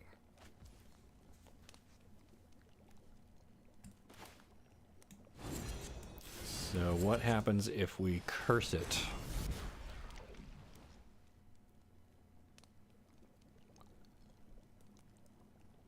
And then fight it?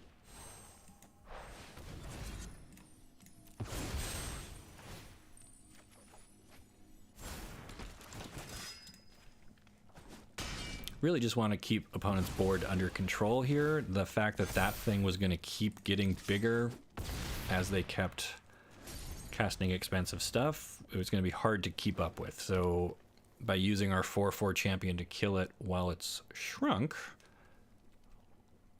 our opponent now has to keep up with our board, which is great. I think it's the card with the adventure that's called Questing Druid or some such. That sounds familiar. There's like 300 cards in this. Hey, they've got the goose! Alright, when it enters the battlefield, X 1/1 counters on it. When it enters the battlefield, create half X food tokens, and whenever you Mother Goose attacks, you may sack a food. If you do, draw a card. Wow. Yeah, I don't think I want to remove a counter there yet. Okay, so I think we just win here. Actually, this extraordinary journey is going to end up being great for us. So we want X to be 2.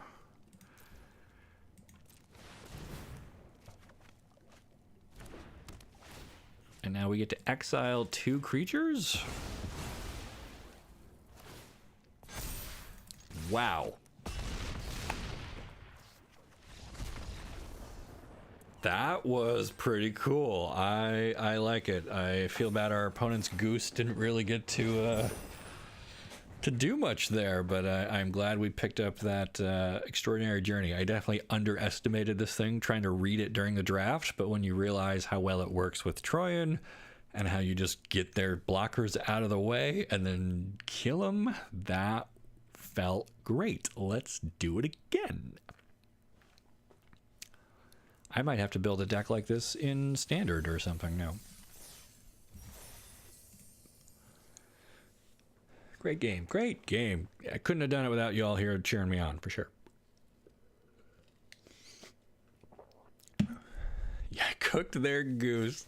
You'll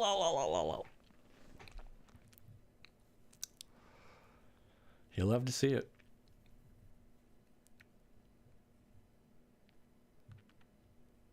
All right, so who out there is going to a pre-release this weekend? Anybody? Anybody? Bueller?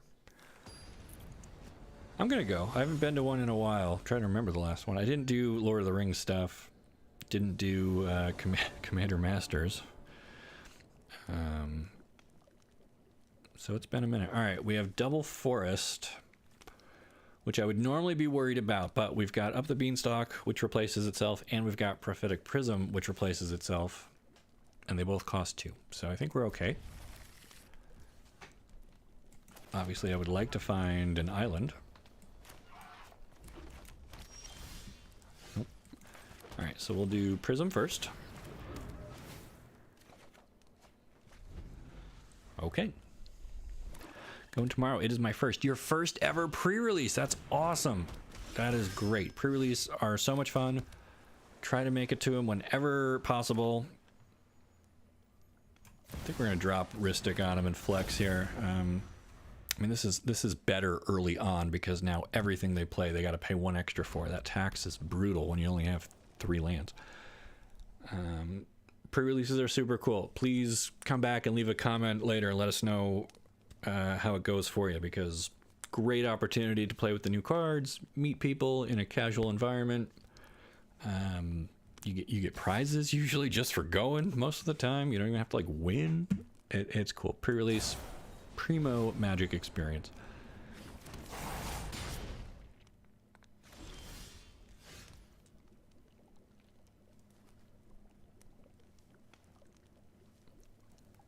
All right, so we have another island. So they enchanted this with a monster. Interesting. So I guess we could just keep it tapped for a while. Or we can make a 3/4 Prodigy.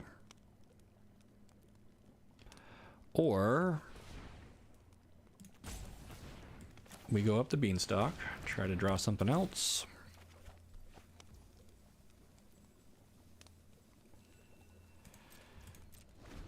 I think that's all right. So my plan here is to just ice out whatever they play and fund it with the Prophetic Prism. Let's see, are they going to pay the 1? Good. All right, so now we will bargain out our hard counter.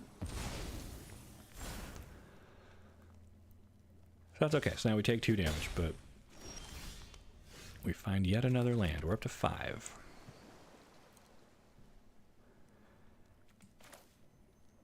So now if we make X4, this is going to be a 5 mana spell, so it should trigger up the Beanstalk, and we find Troyan. Okay, a little late, buddy, but we'll take it. More excited for this set since I have been since Neon Dynasty. Those are 2 good bookends. I was also excited for Neon Dynasty, and that has remained a solid set the entire time it's been in Standard. And now this is definitely gonna mix up the format in a fun new way. I'm excited. All right, so they killed our Prodigy. That is very sad.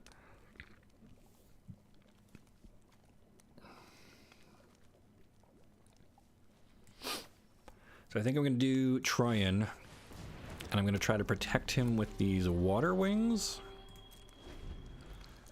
Because if we need to, he'll get base power toughness 4/4 and flying and hexproof. Ristic Study doing its job. Alright, so they get a rat and a rat token. And They go for the attack. Interesting. 1 damage to that creature. So they would kill Troyan. Except now he's 4/4 with hexproof. Just for the turn. Alright. So this rat, whenever another creature you control dies, it gets bigger. That can be a problem. Do we want to... Let's see, 1, 2, 3, 4, 5, 6. I think we're going to draw.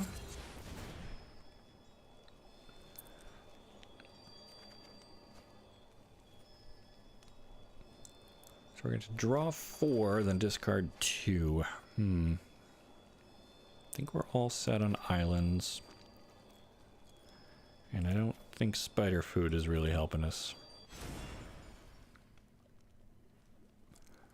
Unfortunately, we already played our land this turn.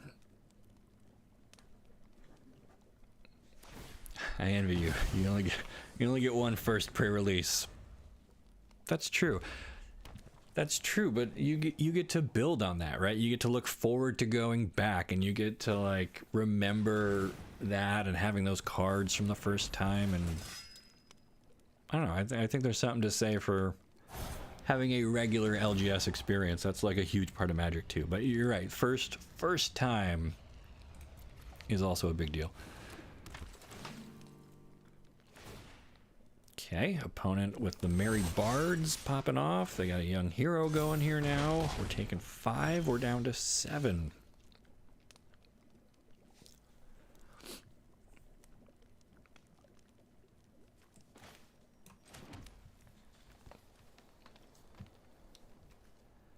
So we could, like, erase their board.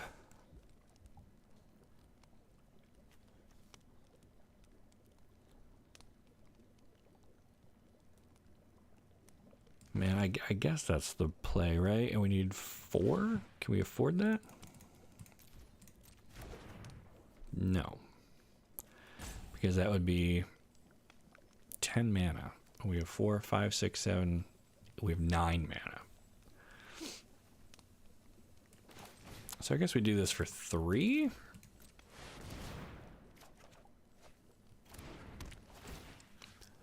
Because I'm mostly worried about these guys. They can keep the 1/3.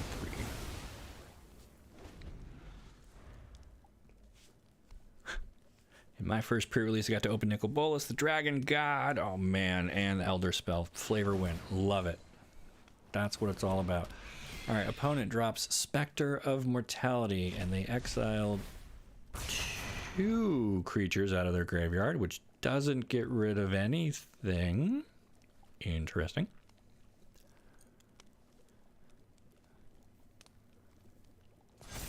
Okay. So we'll play a land.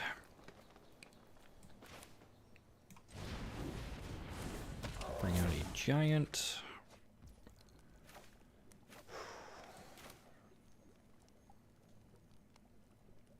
And this guy fortunately has reach, so he can hold off this Spectre. And now we're just holding the line at 7. We need to find like our worm or something else that we can punch through here with. But we're pretty well set up. We have a good grip of cards. Most of their stuff is in exile.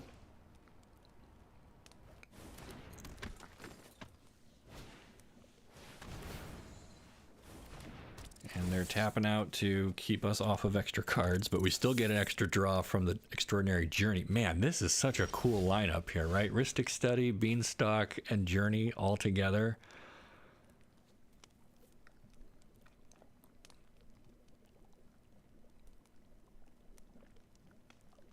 All right.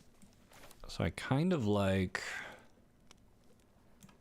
freezing...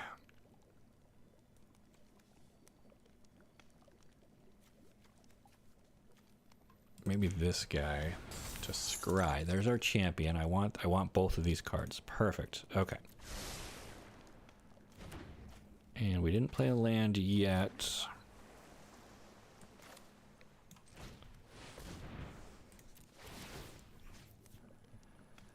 we get to tap somebody else.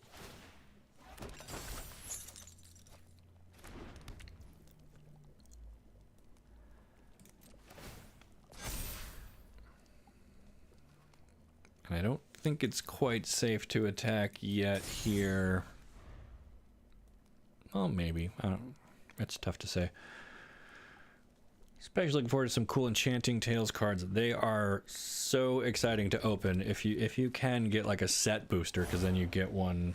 Okay, I think they come in drafts too. Is it one in every pack in a draft, or is it only in sets? I don't remember. I've been opening a box of set boosters, and I've gotten one in every pack, and I've gotten some really cool stuff out of there. I guess they're in drafts, because we just did a draft, and there was one in every pack there as well, so... But yeah, there's some really cool stuff. There's also some clunkers in there that are worth about 10 cents, because they're, you know, they are what they are, but... Alright, so I'm going to eat this food just to give ourselves a little bit more wiggle room.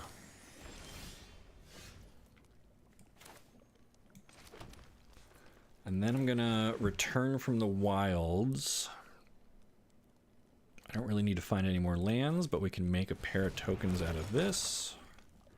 So now I've got something to bargain with. I guess I don't need the 1/1. So now this guy's going to get to come in and fight somebody, and I think we're just going to knock this flyer out while we can. I think your opponent wants you to deck out. Well, target up to one creature I don't control. I guess it's you. Oh, did I click I clicked the tap instead of the fight. All right, well, that's actually fine. I did not realize the order that those triggers were stacked. I thought the fight trigger was happening and it was the tap trigger, but that's all right. That's quite all right.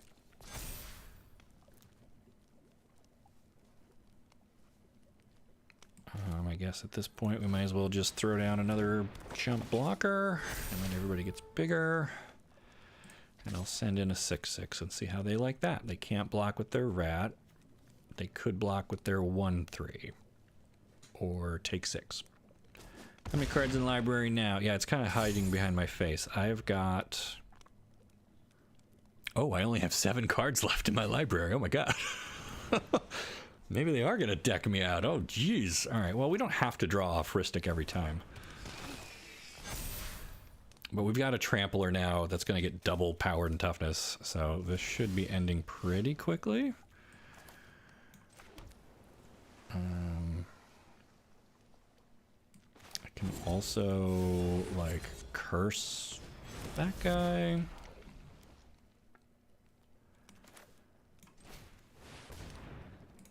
We'll play the dragon because now I get to tap another person.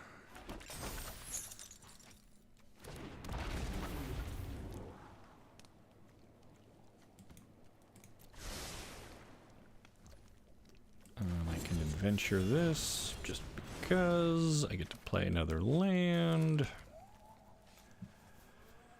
All right.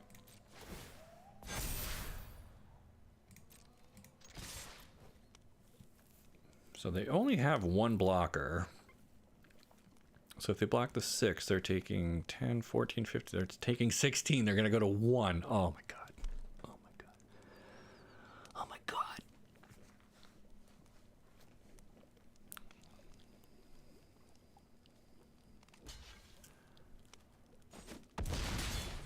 All right, did they block correctly? Yep, they go to 1. All right.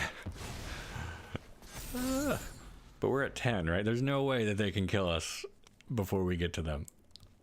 Right?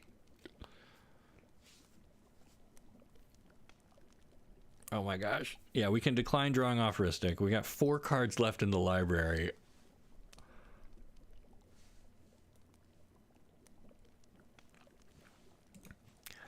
Isabella says, hi, just want to say I love your videos. You tell the game story in a really fun, interesting way. I'm looking forward to that next video. It's coming next week. We're doing the full recap of what happens in Wilds of Eldraine. Thank you for the kind words. We love telling stories here, and I love hearing feedback from fans. That's wonderful of you taking the time to leave me that message. Thank you. Opponent's going to swing in here, see what they can make of it. Looks like we're taking 3.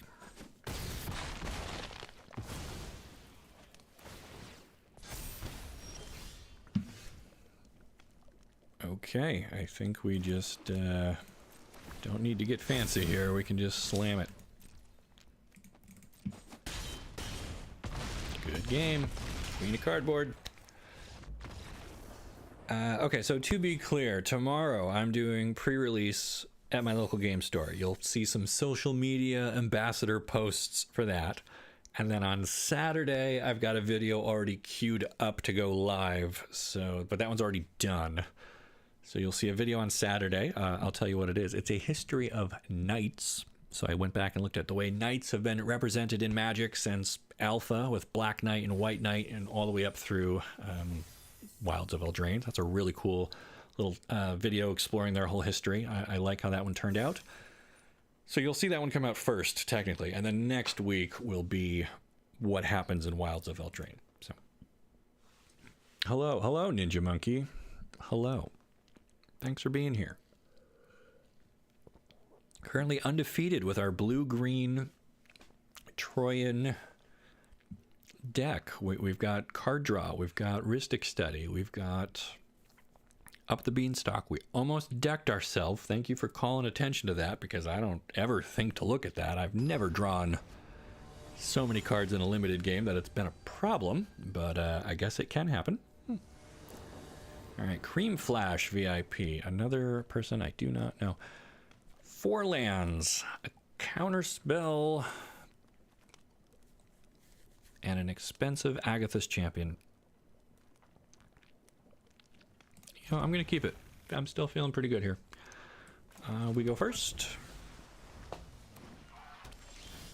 We picked up Troyan. There's my boy. Okay.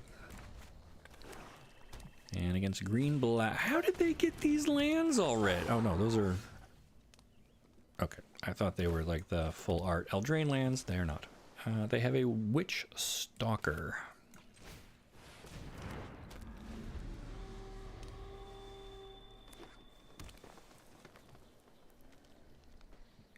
And did we just play him right into a removal spell? Did we? Did we? You got black? No, they're just gonna... Oh yeah, okay, it's a fight spell. That works. All right, but now they have a 3/4 defender. Interesting. I guess we Prophetic Prism, pick up a card. It's Rhystic Studies. And now we can just hold on to our Ice Out. Any chance you do the same history of video with bears? Are we talking literally bear creature type, or are we talking 2/2s?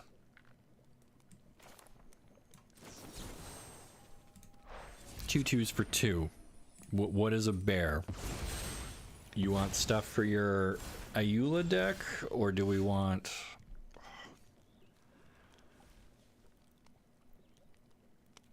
I mean, I guess we just Rhystic here. They didn't find their 4th land yet, so I'm okay we didn't hit our 5th. I mean, I'm fine doing any creature type through a history of. They are fun videos. I also like ranked by lore. Those have been kind of hard to find a creature grouping that has enough critters in it. Yeah, we'll stack them like that. So I'm trying to do more with histories of and stuff like that. So if bears is one that you want, obsessed with a creature type bear. Okay, I can look at that. What's an appropriate time of year to do bears? There's not like a bear holiday. It's not like we have bear sets that drop often. Okay, so if you control a creature power 4 or greater, interesting. So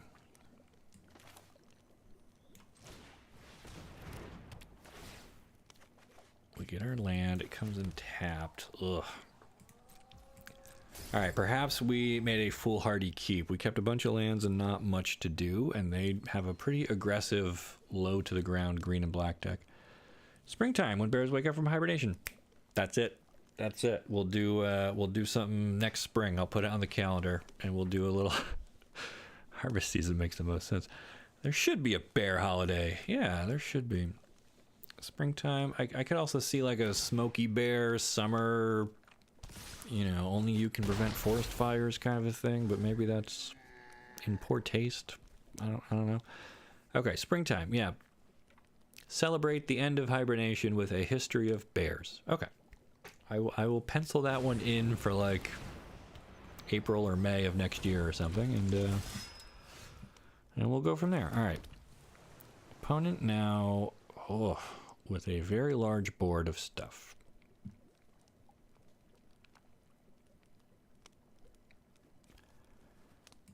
Think we can just bookworm or beanstalk worm? I keep wanting to call it a bookworm. It's not a bookworm. Beanstalk worm.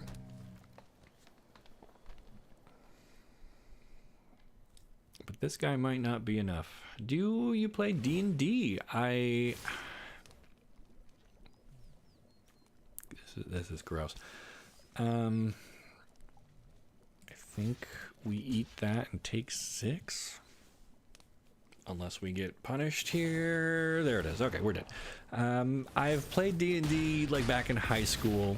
I've played some...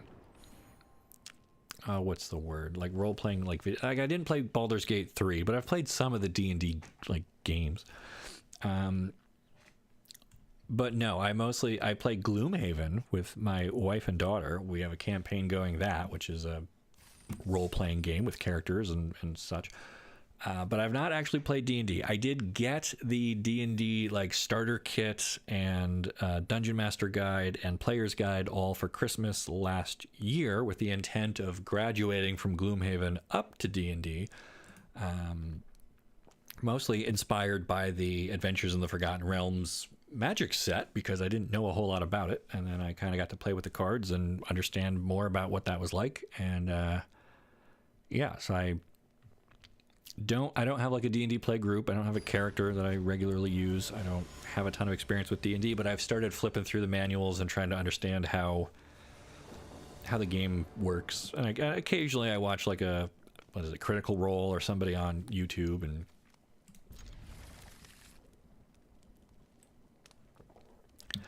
enjoyed the Planeswalker series. Yeah, that's another fun one too.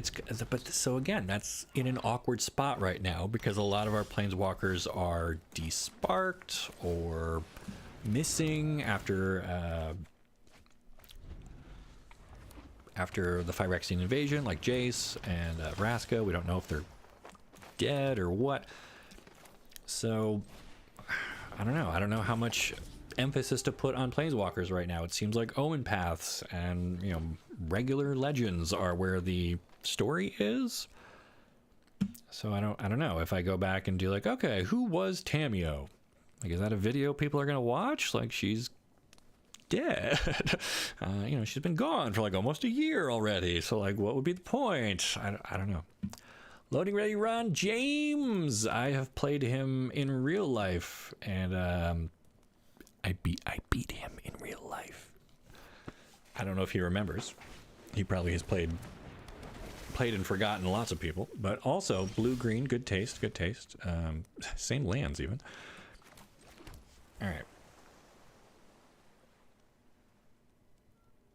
So I guess we've got 5 mana here. Do we just want our 2/4, or do we want a 4/4? Has haste as long as you own a adventure. Well, we don't need a hasty attack here. We'll just put down a 4/4.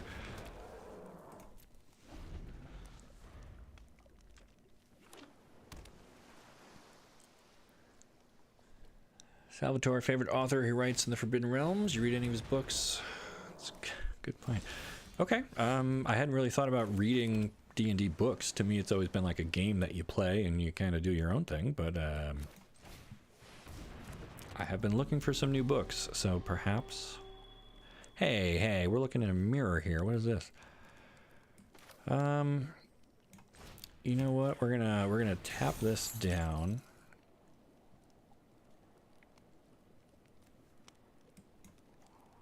I guess those are both still good draws, right? Maybe not that land. Maybe we don't need that many lands.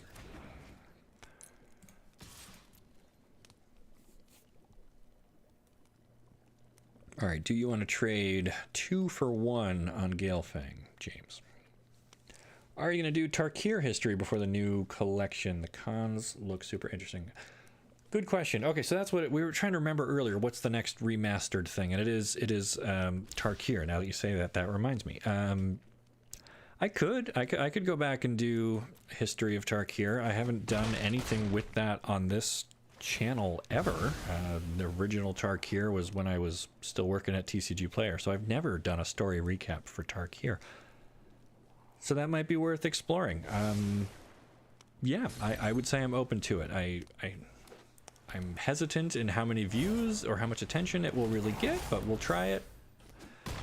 And Curse of the Werefox lets the Galefang pounce upon my Troyan, which makes me sad. That's okay. We got a 2/4 about to drop. Your old lady and kid play Magic too. Yes, my daughter is 7, about to be 8. She's starting 2nd grade. She's learning how to play. She's not super into it. Man, what am I doing here? Guess we're playing that. Do I want to eat this token? That doesn't seem worth doing. I guess we're just gonna end. And my wife and I used to have Magic date night where we would go to the local game store, get some packs, bring them back to our apartment back, you know, when we were first dating, and just open them and play. And she also is not as into it as I am. She doesn't actively play anymore, but she is a big Lord of the Rings fan, so we got some Lord of the Rings cards this summer, and that was pretty cool. She enjoyed that. Do I want this guy on the top or bottom of my library? Do I want to draw him again? I think I do. I mean, they still can't attack with the...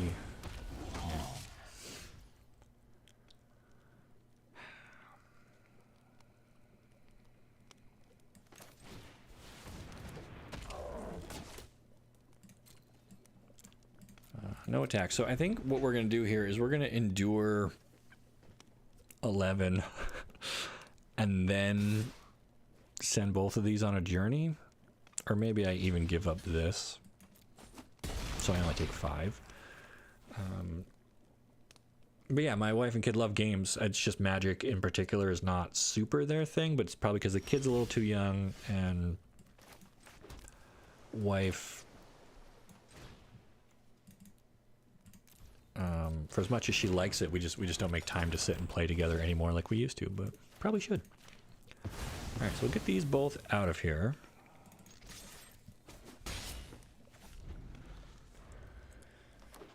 Tarkir is so underrated. It's neat. There's a lot of cool legends there. The clans, the dragons. There's a lot to like. Mechanics were all pretty good. Stuff like Raid and Dash and Outlast and whatever. Question: would you all ever do a video on the lore of the major cities on each of the planes? The world building is so fun. I think I'd really enjoy your explanation of places in addition to faces.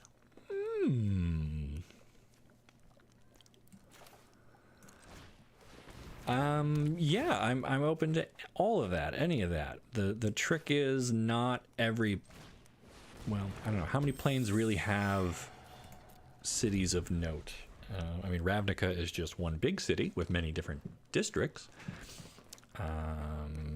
Dominaria has some various capitals and strongholds. You could do that one. Okay, so you're into more of like a geography sort of lesson as opposed to a true history lesson. These are good ideas. This is why I like doing the live streams. I don't get to engage with people quite like this. So we're going to do bears. We're going to do history of Tarkir and something with cities. Okay, where's my pad of paper?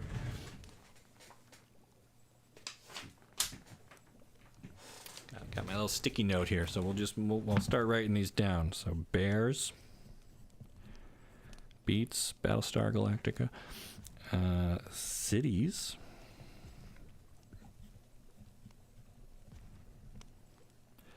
and Tarkir. Okay, keep these ideas coming. Love it. Dude, I'm hella jealous. That sounds like an amazing thing. None of my girlfriends have ever liked it more than just looking at the artwork. Oh, brother. Okay. I feel ya. It is tough, and the trick is you can't be overwhelming. And you know, when we were first dating and living together, and I had cards piled everywhere, and she was like, "What is all of this stuff?" She was curious about it. Unfortunately, she was open-minded enough, but we've always played other board games, you know, Catan and other stuff like that. So she is a gamer of sorts, but she's mostly into like murder mystery podcasts and what? I guess we're taking 4. And you know, things that go bump in the night. She likes Resident Evil 4 video game. Do I want unnatural growth here? Does that actually help me stay alive? I think it does.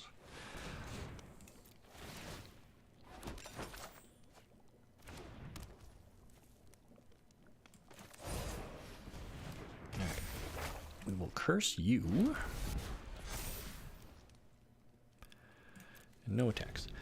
So she likes horror and you know, zombies and stuff like that. So it all lined up perfectly because Innistrad was the newest set as we started living together, and she saw Magic for the first time. So she saw all the zombies and all of the you know, demons and weird creepy stuff and spirits, and she was kind of captivated by a lot of that. So it was easy to get her on board with her first zombie deck, and then we kind of got into Commander back when that was like pretty new format, and she made a I remember we went to a game store. She was looking through like the display case trying to pick out her first Commander, and I thought she would pick like another zombie or something, and she picked Acroma, the white Acroma, because she's like, look how many abilities this thing has. This is nuts. That's got to be good, right? And I'm like, yeah, it's pretty good. So we sprung for a Acroma, and she made a mono white Acroma deck with like every pacifism, O-ring, whatever, you know, exile and lockdown creature stuff that she could think of, and she just would sit behind Acroma and then just neutralize every threat I tried to play, and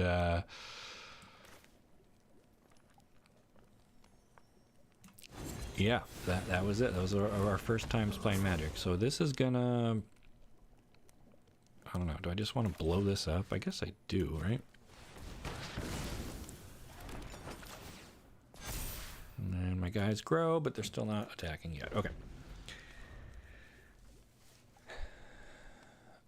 Speaking of murder mysteries, what do you think of the prospect of murders at Karlov Manor? Right, so Karlov Manor is obviously Teysa Karlov's place. The Obsidat has already been murdered, right? Kaya got rid of them. So is it Teysa who gets murdered, or someone else in the family, or somebody just is there visiting and gets murdered and now she's a suspect because it happens in her own house? I don't know. This is a genuine mystery, and I think that's really cool, and it's an interesting area that Magic's not really explored, and I'm curious to see what they do with this. I mean, Magic already has so much like hidden information between your hand and your deck and what's face down exile, so there's lots of different zones that you could play with, like hiding clues, and we already have a clue mechanic, so there's some interesting stuff here. We have a beanstalk, doesn't really help us. We're going to hold on to Ice Out, and we've got some foods to eat here. I have 17 cards left in my deck. He has 19 left in his.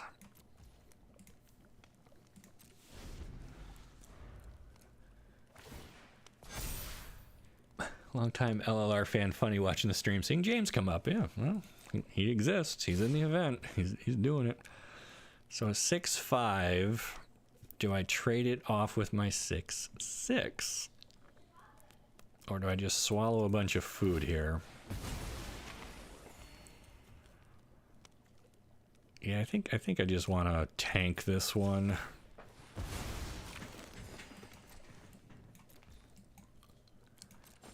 Because I really want to keep her ability on the table. Alright, he's not playing anything. I can go all into it. Rhystic Study, probably not going to do a whole lot for us, being that he has tons of mana. Alright, so what does this do? It becomes a 5/5 with Trample. And Unnatural Growth will make that into a 10/10 with Trample.